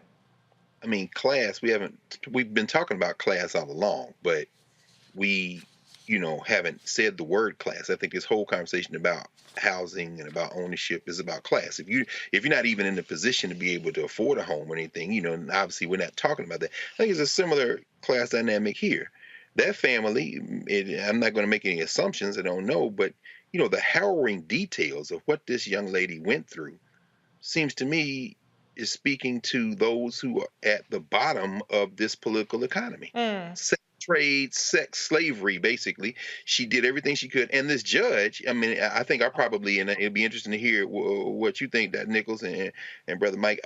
And reading this story, I thought to myself, okay, this judge is out to get her. But then it's very clear that his hands were tied by this law, which ostensibly appears to have been passed to protect the most vulnerable in these situations. Now, this is an extreme circumstance. So the community service, the fact that There's a possibility of maybe getting out from under this $150,000. There's been $330,000 raised crowdsourced. Now the question is, does the law allow folks who paid this money to this young lady to be able to use that money to pay this off and then maybe go to school? All those things, the devil's going to be in the details. But I don't know that this isn't an example of good intention going wrong in a circumstance where it's very clear what happened, and the judge may have kind of pulled back from doing what could have been done by the law, but had his hands tied on the other end of the spectrum. I'm just not clear at all about that. Right. No, I mean, that's a good point. And maybe I shouldn't be hard on the family because they're not asking for it. It's required by the law. But it's really just despicable, though, the way that this young lady was, or girl, really, I mean, 15 years old to me is still a girl, had to endure this. And on a side note, it's interesting, Vice President Kamala Harris, when she was in San Francisco, one of the things that she really pushed for is for decriminalizing young girls who were being sex trafficked, you know, because they were being arrested for prostitution. And it's like, how can you be a prostitute and you're a minor and you're being trafficked? And so that's one of the things that she really pushed for prior to becoming DA. She pushed for it again as DA. She put all these initiatives in place to really try to combat this kind of, you know, mistreatment and just travesties that are happening. Dr. Nichols, what's your take on this story? So what it really brings me to is the idea that mandatory sentencing or mandatory minimums or mandatory anything that don't allow for discretion are very problematic. So the impression I got was from reading the story was that the judge and this young lady's attorneys were actually happy with the judgment. That they were okay with it. But as Dr. Carr stated, this judge's hands were tied on, you know, the monetary element of this. And I think there should be some sort of discretion for a judge whether to apply it or not. Right. And in this particular case, you know, when you start making things mandatory and you don't take into account that every situation is different, you know, I think it's, you know, it produces these kinds of problematic results. And, you know, not to get super partisan with it, but, you know, if Donald Trump is able to use people's money in order to pay his legal bills and all of that, I don't understand why she can't use, you know, what people donated to her to pay this fine off. You know, it seems like it's reasonable to me. But in the end, the real change that needs to happen beyond just this case is that you can't have these kinds of mandatory things that take away discretion and looking at these cases on a human, individual basis. And that's what's, you know, the big problem that's coming out of this judgment. No, I completely agree with you on that. I mean, somehow we're always the ones that get screwed the most when it comes to mandatory minimums. And, you know, Cal Rittenhouse, he raised $1 million after he killed 2 people. So I say, you know, good on her for getting $330,000. Hopefully she can do something with it. If she can't use the money, then they're just not going to get paid. I mean, what do you want the girl to do? She don't have money. So I don't know what's going to happen. And I don't know, maybe it might work in her favor if she can't use this money to pay it back, because then she gets to keep all of it. And, you know, maybe she gets a job, making a couple bucks, and, you know, pays 10%, or I don't know. I'm not trying to speculate on what the arrangement would be. But, Michael, you get the last word on this one. Yeah, you know, this is one of those cases where you have mandatory laws and it's not like one size fits all. We do see here that the Iowa law requires the court to sentence offenders to pay at least $150,000 in restitution if they kill another person. So the judge made the restitution the bare minimum, which is $150,000 also, plus more than $4,000 in civil penalties. At least she wasn't sent to prison. Okay. Right. At least she wasn't sent to prison. So, but you know, with crowdfunding, different crowdfunding platforms have their own policies of if you can like raise money, like if you have pled guilty to a crime or convicted of a crime or something like that. So we'll have to look at the what the GoFundMe guidelines are on this. Hopefully she can keep the money, but we'll have to see on this one. Yeah, well, I think if there's one bright spot, it's that she does not have to do actual jail time for being a victim and fighting back, because hey, like, what did he say in Time to Kill? Yes, he deserved to die, and I hope he burns in hell. I know that's going to be controversial. Y'all can drag me. I don't care. No. Like you said, Reese, I mean, the mental health care that she probably needs after being a victim of sex trafficking. Right. So if there's one thing, mental care. Yep. The 200 hours of community service. Okay, I guess I'm okay with that, but I think it should be 200 hours of therapy for her as a victim, so that she can continue with her life and be a productive member of society, and maybe even help other girls who go through these things. Absolutely. I know we're going a little long here, but Doc, just to follow up on that, the judge did say he was trying to put her in a position to share her story, and he encouraged her to do that. And again, I mean, I'm glad you mentioned that, Reese, about, you know, those efforts that Kamala Harris engaged in California. This is far too common. We all know that. This is where most of our people are. So many, D.C., Baltimore, Philly, as you say, Richmond, Virginia. You go to some of these places, and, you know, I was shocked. Even I lived in Philly for 17 years. You know, you go out, you in front of a high school. I mean, hell, R. Kelly just got sentenced again. Part of it is you trolling in front of the high schools. You think these young people just hanging out. What you don't see is these pimps are around the corner. They got these girls on the stroll in front of the school. I'm saying this is the tragedy we're facing. And so if she is able to use this platform, as you say, with all the counseling, all the support, tell your story, sis, because there's a lot of people out here. This is not an outlier. This is not an outlier, and this has to stop. And it reminded me of Centoria Brown. You know, it was a very simple case. Yeah, absolutely. Well, we're going to pray for her, Piper. We're going to pray for you and your recovery and your growth going forward. And I just hope that she's all right. I hope that she's all right, as much as she can be. But we're going to move on ahead to the next story. California Governor Gavin Newsom launches a billboard campaign in several red states promoting access to abortion in California. Newsom tweeted this earlier today. Just launched billboards in 7 of the most restrictive anti-abortion states that explain how women can access care, no matter where they live, to any woman seeking an abortion. In these anti-freedom states, California will defend your right to make decisions about your own health. Here's the billboard. Well, I just have to say, I know that a lot of people, anytime a white man does anything fabulous, they want to say, oh, run for president.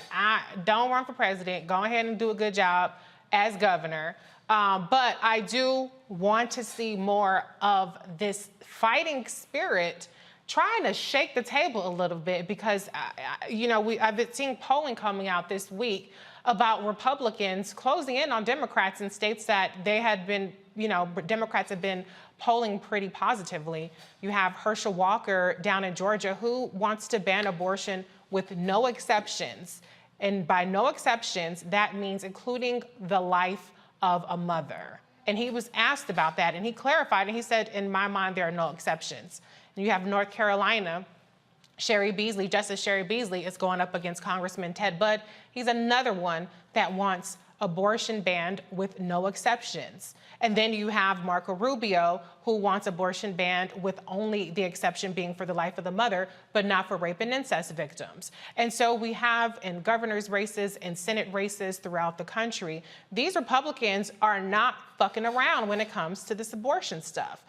In Wisconsin, we have a situation, or they have a situation where in 1849, let me say this, the year 1849, an abortion bill or abortion law is going to be triggered to go into effect in Wisconsin if the governor does not stop that. So Wisconsin Governor Tony Evers, he's a Democrat, he's fighting this bill, but his opponent, who's polling very closely, Tim Michaels wants to ban abortion. And so just wrap your head around the concept of an 1849, this was before the Emancipation Proclamation, bill determining what women can do with their bodies in a state in 2022. So I know I got on a soapbox a little bit there, but Dr. Carr, your reaction to just, you know, what's at stake here? And do you think that what Newsom is doing is something that we should be seeing more of? What do you think? Well, Reese, I think we all know Gavin Newsom is running for president. The only question is when. Yeah, well, yeah. Well, you know, and I would say the only thing in Herschel Walker's mind is mud and old newspapers, which speaks to the larger point. They're not fucking around. These white nationalists they're going to break the United States. And I know people get tired of hearing me say that, but all you got to do is study a little American history. This was never a nation. And federalism has always been used by the interests that have a stake in keeping it a loose federation and advancing their interests. Gavin Newsom is playing the smartest strategy that could be played. There's nobody like him. He's in that huge state with that huge economy, and he is taking on the pufferfish in Florida and that shovel-mouth bastard in Texas, and he is making a point of it. And, you know, when little Lynn Graham trots out his little a national ban, 15-week ban, we talked about this on this show. We knew that once Roe was overturned, the next step was going to be to introduce federal legislation. Graham is trying to salvage what he thinks he's trying to salvage the midterms. But now, finally, what he is doing is basically trying to rally the base, because what none of us are privy to, polls notwithstanding, are the conversations that are being had behind closed doors about how nervous the white nationalist party is, how worried the Democrats are, and Newsom is upping the ante. This is not going to be an election. It's not going to be politics. It's going to be won by trying to find some reasonable middle ground. Sorry, Joe. Is no such thing. This is a goddamned war, and Gavin Newsom is acting like it. So I'm saying keep going. In fact, you saw that letter he put out today where he wants Merrick Garland to put a RICO charge on Florida on DeSantis because he said you lied to those people. That was that kidnapping thing we were talking about earlier. Yeah. Go for it. Go for it. Tear this shit up. Period. That's the energy that we need. I mean, like, it's blowing my mind that, I mean, maybe it shouldn't be. Maybe this is naive of me. I know we're all tired. We've been in a pandemic for years. We have a lot of shit going on. But, I mean, to me, what Abbott did, and I have to admit, I haven't even been as checked in. I know about Abbott. He's been busing migrants for weeks, you know, or even months in some cases. But to see people dumped in Martha's Vineyard on a plane, and then to see Abbott, he shipped, you know, migrants to the VP's residence. Yeah, and it's just like Washington, D.C. Kamala Harris's house. That's racist. It's sexist. Oh, yeah. He's like, UB. And so somebody got to punch these guys in the mouth. That's what I'm saying. Right. But then again, I mean, I remember when Trump's child separation policy happens. And be clear, the United States, Democrat or Republican, has a bad immigration policy. I'm not trying to cape for the Biden-Harris administration on their immigration policy at all. Well, they caused the problems. In other words, these people are here because they're messing with the governments in Latin America and Central America. Right. That's the end of These are Venezuelans. Right. Understand that you caused the problem. Right. That's why they're here. Not because they came looking for America. They came because you messed up their government and their economy. U.S. policies going back the last 50 years to 100 years. Right. In these Central American countries, things like this, Guatemala, when the CIA overthrew the Guatemalan government in 1954, democratically elected Guatemalan government. Yep. Where you go?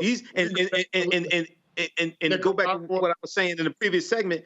A lot of these countries, they were conquered by Spain. They were conquered under Christopher Columbus, and then Guyana, that was a British colony.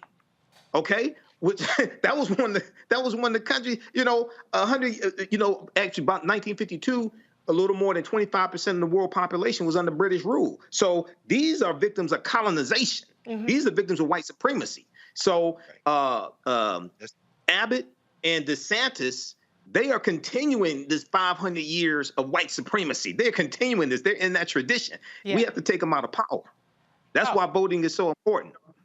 Absolutely. But just when Trump did it, and this is where I was going, when Trump did it, with the child separation, people were out in the streets. People were protesting. This was like outrage. And we're just not seeing it this time. And I think this is just as appalling. Why do you think that is? Why do you think that is, Reese? Why aren't we seeing that kind of out? Is it because the guy in the White House is not Trump? Is that, I mean, why aren't we seeing that? Well, I think part of it is because it's being covered as a political stunt. It's being covered as, look at this clever thing that Republican governors are doing to stick it to the Biden-Harris administration, as opposed, in particular, stick it to VP because they want to put this off on her. But these are human beings. And so when you look at that, and you look at Abbott, who is leaving no stone unturned. I mean, when he's not shipping off migrants to D.C. or to Chicago, Texas has now banned abortion. They had a trigger law. A lot of attention was paid to SB 8, which led to the Supreme Court case. But at the same time, right around the same time, he signed the Human Life Protection Act, which outlawed abortion in cases of rape and incest. To, I think, was it you, Michael, who said or was it Dr. Nichols that said, how's it coming along with eliminating rape? That was what he was talking about. That was me, yeah. Okay. Gabbard said he was going to eliminate rape when they passed the law, the anti-abortion bill. He said they need to focus on eliminating rape. I haven't heard anything else about that. Right. Well, abortion is now outlawed in Texas.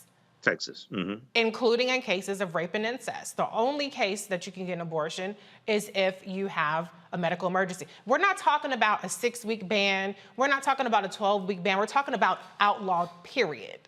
So what Gavin Newsom is doing, and Dr. Nichols, I'll give you the last comment on this. I need people to understand this is the opening salvo for what we're going to see from Republicans if they are allowed to just kind of slip away and slip under the radar with destroying a constitutional right that women have enjoyed, I want to say enjoy, but women have had the right to for 50 years. So Dr. Nichols, what's you get to close us out on this.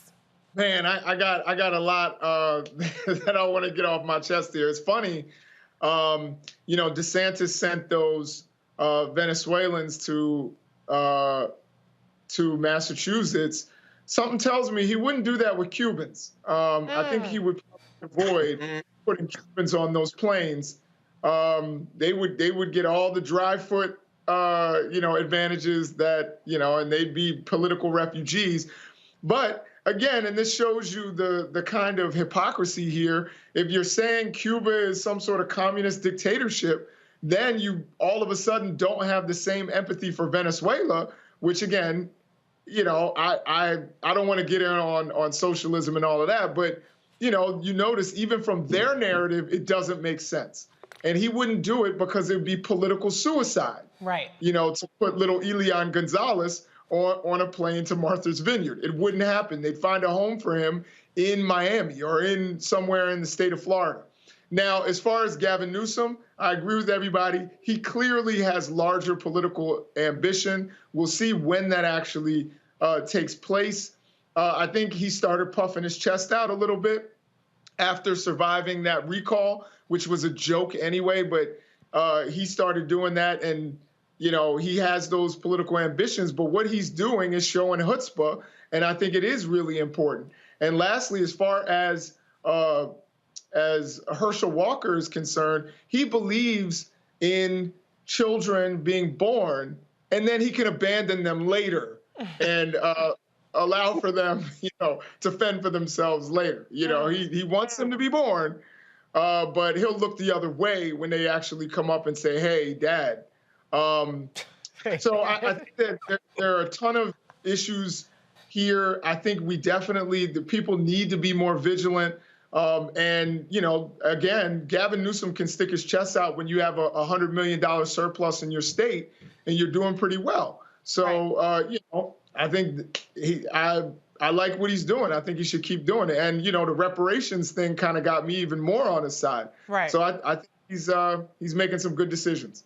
Hey, you got to give the man credit. He has political talent, but he also has political luck, too, and good fortune being in California. Right. So, it's a combination of both, but you have to use power when you have it. You have to use it when you have it. Hey, Reese, just very quickly, 10 seconds. Everybody needs to pay attention to what California, the Reparations Task Force, is doing in that 500-page study that they put out, because it deals with the history across the country. They driving it in a ditch with that lineage-based thing, man. We got to talk about that. No, I understand that. I understand that. And they're trying to skirt around the law. They're trying to get around the law. I understand that. But I'm talking about the history that they lay out of racism against that's what I'm talking about, against African Americans and all throughout history. That's what that study documents. Okay. So when we deal with reparations, we're dealing with repairing the damage, not just 246 years of slavery, but what happened after slavery ended, and these laws and policies that are still being put in place today that are still hurting us. You got to that's the generation of reparations that has to take place. But I totally agree with you, because Camila Moore was on the show and explained the whole thing with that. So I totally I understand that. It's indefensible. But I heard you say on history, no question. Yeah, absolutely. Well, maybe put it in a meme, people will take it and run with it, as opposed to 500 pages. Because ain't nobody reading 500 pages. Get Cardi B to do a TikTok video. Get Cardi B and Megan Thee Stallion do a TikTok video. To your point, Reese, that's why that billboard you showed is so effective. Gavin Newsom know what he's doing. Oh yeah. We need more of that energy, because the stakes are just really too high. And I don't know, maybe Republicans are smart. They say, okay, we go after women. Nobody gives a damn, because I'm not going to get an abortion. I can't have kids. I ain't taking care of my kids, even if I do have them. Not talking about anybody specifically. I'm just saying. But the reality... Dr. Nichols is like, I said what I said. But just what we're seeing is deconstructing citizenship. What we've been seeing. They've already done it with our right to vote. They've already done it with diluting the votes that we do have. They're doing it with women and our ability to choose. Contraception is next. Right. The LGBTQ community is next. Education is already on the chopping block, because these Republicans, while they're sitting up there and they're doing CRT and parental rights, what they're doing is defunding the public education system. So that's going to, even if a lot of black people like school vouchers, I ain't judging, but ultimately, I just don't trust any Republican plan, because anytime they got a plan to do something, it's some behind that's a little sketchy. So whatever that we can do to effectively message what's happening, then I think we need to do that. But we're going to head to a break. Roland Martin Unfiltered. We'll be right back right here on the Black Star Network.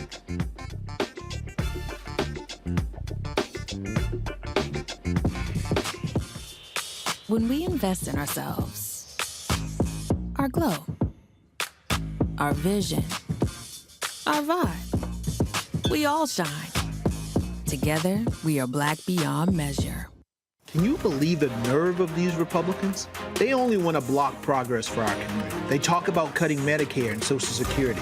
They played politics with veterans' health care. They voted against the George Floyd Justice and Policing Act and funding for our HBCUs, and against lowering prescription drug costs for our seniors.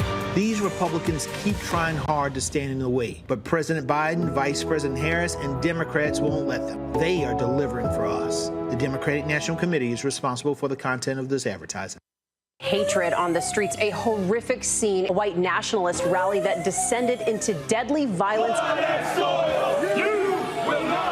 White people are losing their damn minds. As an angry pro-Trump mob storms the U.S. Capitol, we're about to see the rise of what I call white minority resistance. We have seen white folks in this country who simply cannot tolerate black folks voting. I think what we're seeing is the inevitable result of violent denial. This is part of American history. Every time that people of color have made progress, whether real or symbolic, there has been what Carol Anderson at Emory University calls white rage as a backlash. This is the rise of the Proud Boys and the Boogaloo Boys. America, there's going to be more of this. Here's all the Proud Boys, guys. This country is getting increasingly racist in its behaviors and its attitudes because of the fear of white people. The fear that they're taking our jobs, they're taking our resources, they're taking our women. This is white fear.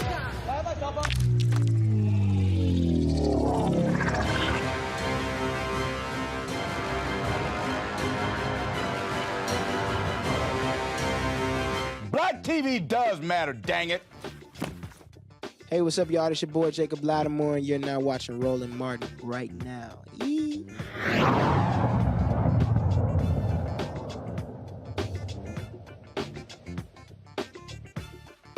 Disney released the first teaser for its upcoming live-action take on The Little Mermaid. Take a look.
Little brown girls were excited about Hailey Bailey as the Little Mermaid.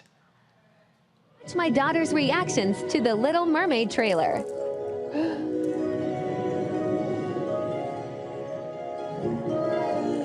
Look.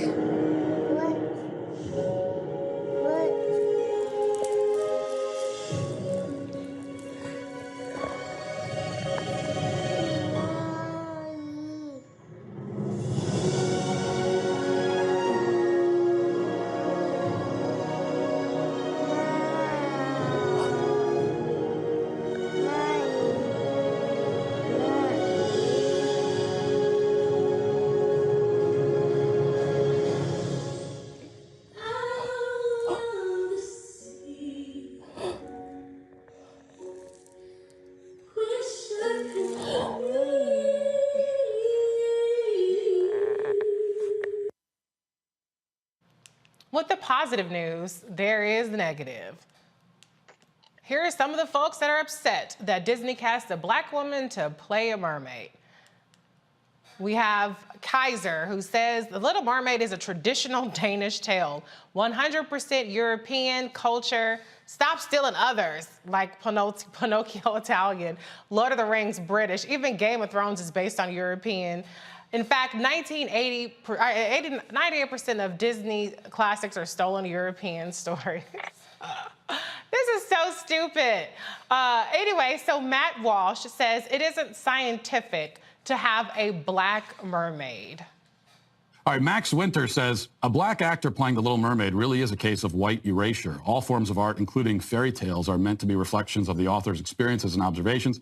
Hans Christian Andersen probably based the Little Mermaid based on experiences he went through in his home country of Denmark, so it makes sense that most of his characters would be white, since that's the world and the people he was surrounded by. Yeah, I'm given the way that we deal with these sorts of issues, I'm sympathetic to that. Now, I would be fine, like we talked about yesterday. We don't have to rehash the entire thing, but if we all agreed that race in films and TV shows, especially fictional stories, don't matter, and we're going to take a kind of colorblind casting approach, and you know, it doesn't matter as long as the actor is good. If we could all agree on that, then I'd be on board. And as I said, that's basically what it was for many years, what it was back in the 90s. But what I cannot abide by is the double standard thing where we say, well, the casting, the race in casting matters only for certain races and not for others. No, we're not doing that. Also, by the way, with The Little Mermaid, can we also just mention that just from a scientific perspective, okay, it doesn't make a lot of sense to have someone with darker skin who lives deep in the ocean. I mean, if anything, not only should the Little Mermaid be pale, she should actually be translucent. If you look at deep sea creatures, they're like translucent. They have no kind of pigmentation whatsoever. and they're just like these horrifying, they look like skeletons floating around in the ocean. That's what the Little Mermaid should look like. She should be totally pale and skeletal, where you can see her skull through her face. And that would actually be a version of Little Mermaid that I would watch. That's embarrassing. Freak. I bet it is, you freak. I mean, look. Girl in the bottom of the ocean, I bet he would watch that. Well, I mean, if we're being scientific, didn't y'all come out the Caucasus Mountain? Or no, y'all ain't from the ocean too, last I checked. Okay. Look, but the Danes were trying to figure out how to cook food when Yemaya and Oshun were coming out the ocean and the river. So let's be clear. You don't know, and I like what Mike Harriet said. He said mermaids are by definition biracial. But let's be clear. We ain't got no dog in this fight. Y'all remember Blazing Saddles when Cleavon Little showed up in town and it was like, the sheriff is near, the sheriff is near. Then he got close and they saw he was black. The sheriff isn't. When she came up out there water, I'm like, y'all should just make this a satire. Because I ain't got a... Disney is trying to make all the money in the world. They got a Muslim Miss Marvel from the comic books from Pakistan. They're gonna make Namor the Submariner Latinx when everybody who reads the comics knows he is white as the sheet. Shang-Chi is Chinese. His Shuri may be the Black Panther, may not be the Black Panther. And they're gonna put this Israeli girl in the new Captain America and is setting off bells over there with the Palestinians. Disney trying to make that cash. The reason that girl is black is because they see the demographic, and the most important words to be heard is when these children said, "I can't wait to go." Oh yeah, that's right. I mean, that's all Disney care about. So the mermaid is here.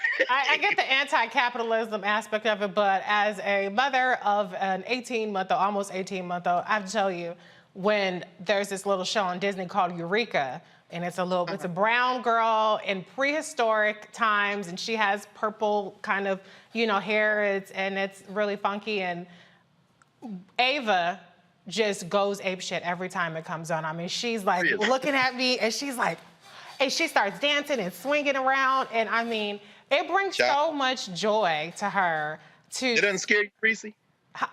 Does it scare I used to have my godson in the back seat, and every time Barney come on, he go into a trance. I don't let no kids watch anything that these corporate people program, because it's like, wait a minute, how the hell you're a child? I don't trust that. Well, listen, there's probably as much crack in Disney stuff as Beyonce has in her Renaissance album, so we're all in the same boat of being transfixed with things.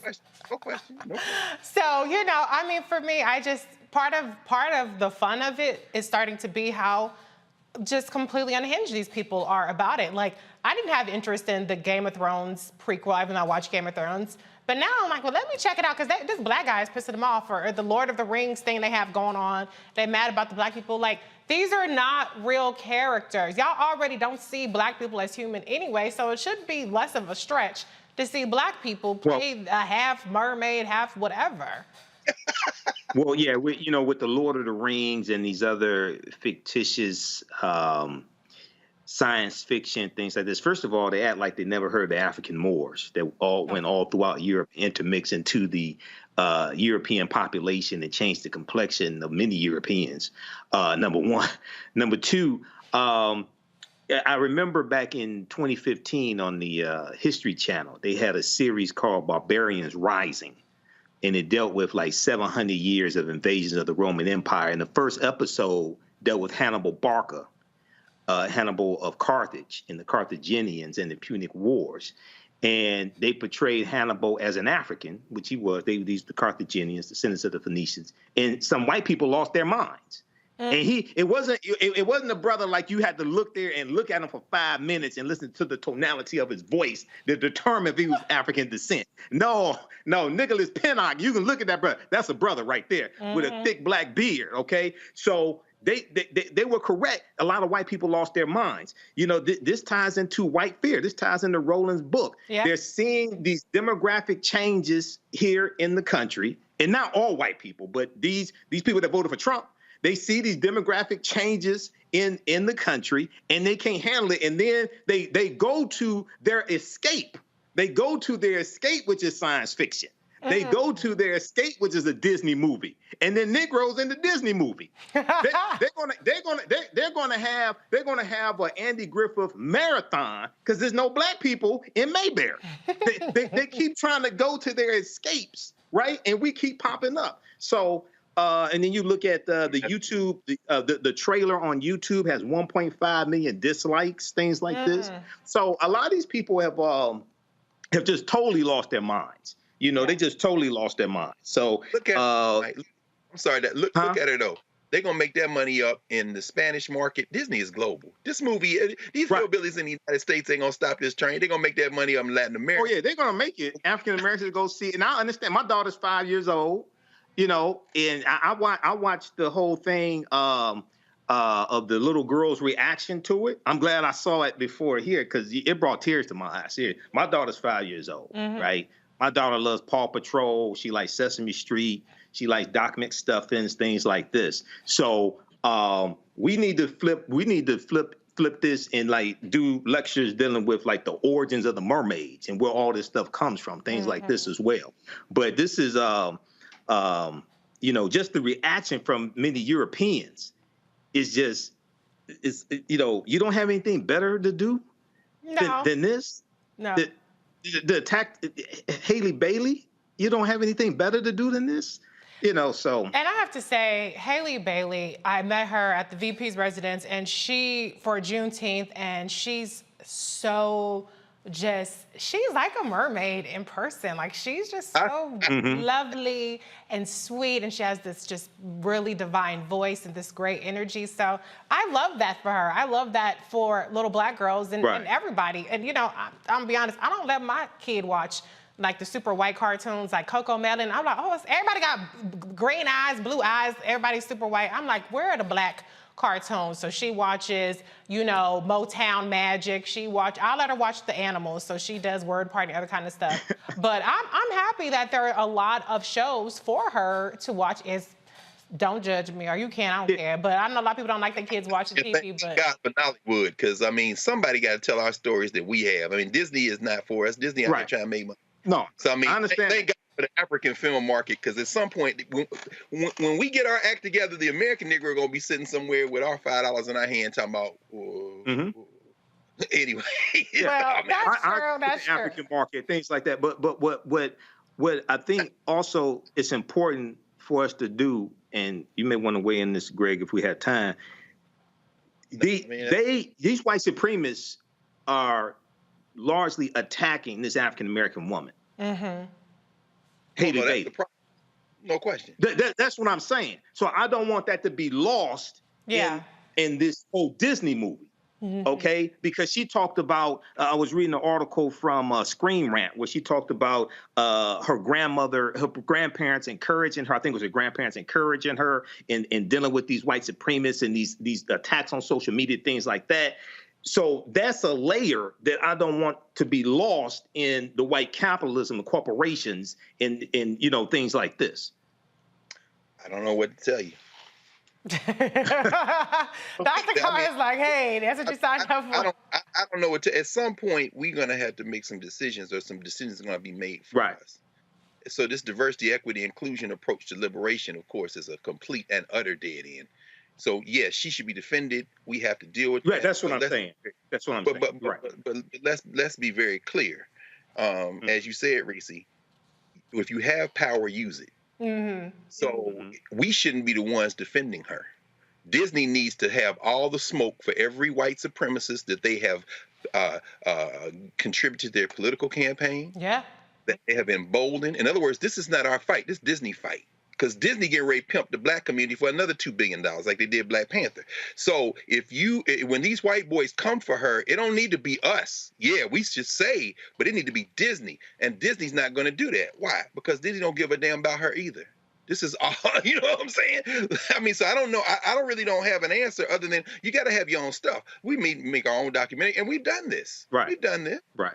But I mean, going back to Oscar Micheaux, going back in the early 1900s. But at the same time, we had race movies. When we had race movies. Well, we got Gracie's Corner on YouTube. We got our own stuff. But guess what? Disney. When it comes to a kid and cartoons. Exactly. Hey, I'm Team Disney on that one. I know, Dr. Carr, you can drag me, but I am Team Disney. Dr. Nichols, you're shaking your head. Go ahead. What you got? Yeah, let me get a word in. I have a 3-year-old myself, and I understand my 3-year-old loves Peppa Pig. So she's sitting around here walking around talking like a British person. So I will say this. I think it's important, and this was kind of stated, but I think it's important for us to make cartoons for our kids. Yeah. Oh, yeah. You better believe Matt Walsh, who you just showed, who I think was trying to be funny with that whole translucent thing, but he's not funny. No. But at any rate, Matt Walsh works for the Daily Wire. The Daily Wire White wants to supremacists. get out of political content and get into cultural stuff. They want to make movies. They want to make cartoons because they realize that some black kid, probably too, is going to be looking and see a cartoon that engages them, but is secretly giving them political messages. It hurt my heart. One of the things that hurt my heart so much about, I don't even like saying his name, but a guy from Philadelphia, who, he made Fat Albert. And that was so important for kids my age. That was so important for us to see a bunch of black kids who lived in urban communities and how great that was. And then, conversely, I remember as a kid, when I was young, you saw He-Man. And this is what tripped me out. My boy pointed this out to me. Here you have this white, blonde-haired, muscular guy, and he's the master of the universe. I was like, hide it from us. You know what I mean? And then, of course, G.I. Joe was trying to get us all to join the military. So, again, they're sending our children messages through this kind of stuff. And it's cool when you have a Doc McStuffins. And it's, The Little Mermaid, I think some of that story, just like Beauty and the Beast, I wouldn't let my daughter see it because I think it, tells them it's okay, deal with somebody's abuse. Talk about it. I wouldn't let them see it. I think it sends the wrong message to little girls. That you just be patient with somebody while they abuse you. I think it's important for us to make the kinds of stories we want to see instead of advocating and saying, hey, big capitalist white company, please please show me, please take the same recycled story that we've seen 100 million times and do it over again, rather than when we've got so many great black children's authors who could, their stories could be made into cartoons, and you can't even tell me that you need a big corporation. My kids used to watch this guy named Blippi. I don't know if you've ever seen him. Yeah, I've heard of him. Absolutely. And he's a random dude who was going nowhere with his life, and he just put on a colored hat and started playing with toys outside his apartment in the dirt and filmed it. And now he makes $20 million a year making children's content. He doesn't even like kids. He said it in an interview. He's like, I don't even like kids. Wow. But he has been able to monetize this, and kids can't take their eyes off of him. And now he's got a cartoon, he's got his live action stuff. And I think we can do the same things. Just like the stuff Roland is doing. I'll give props to Roland for a second. The stuff Roland's doing by trying to, I read he was promoting HBCU sports and all of that, going into sports content. I want him to hire me because I have the best sports commentary in the world. I'm always right. But I think that we need to expand into children's material, because guess what? That's when they're trying to get our kids when they're young and give them subtle messages, about what they want from us. Yes, right. Turn mommy water loose. Let them Negroes from the Caribbean and West Africa. Ain't no mermaids in the African women been in the water since the beginning of water. And that's a whole different story. That whole weak woman, princess, that's how you end up with Queen Elizabeth dead, and the Star of Africa in her scepter, the largest diamond in the world. In other words, that whole women are weak. the whole cultural model is anti-human. It's not even good for white people. So nah, you're right. I agree with you, Doc. I don't know about letting any children look at this patriarchal stuff. The Little Mermaid. And just very quickly, when you look at the origin of a lot of these stories we tell our children, Cinderella, Snow White, King Midas, Rumpelstiltskin, things like this, they originate in England. Okay, so they orientate our children to kings and queens and Europeans being in power, Europeans being in control. And to murder. Humpty Dumpty and Humpty Dumpty is about a plot against the king. Rockabye Baby is about killing the next heir. In the treetop, the baby, down will come cradle baby and all. In other words, these people talking about murder and it's all in their children's stories. And of course, our children's stories had a violent nature to them, and they were toned down. And then they were brought here, and then they were toned down and fed to the children, but we feed it to our children. You know, I needed another mom on this panel with me because I'm outnumbered here. I'm the only one. No, we're not beating up on you. No. I'm just saying. Listen. I guess I'm the unserious one because I can't wait for this, and I love Hallie. But let me close it out with this tweet, which I thought was hilarious. It says, "So after all the Africans y'all threw in the ocean, y'all surprised a mermaid is black?" Lord have mercy. Listen. That was incredible. I saw that one.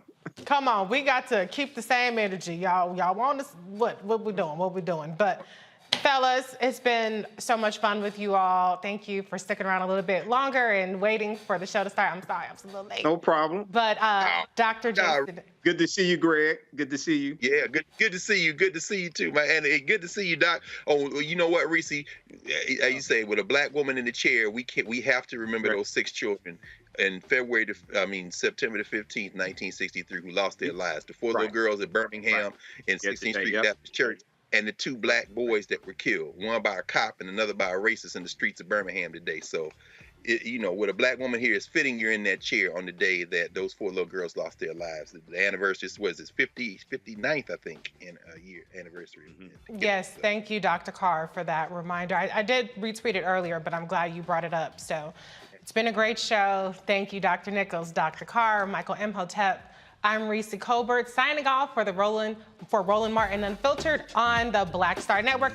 Go cop my books if you're out there. They on Amazon. I know we anti-capitalist, but my books are on Amazon, okay? Good night, y'all. Holla.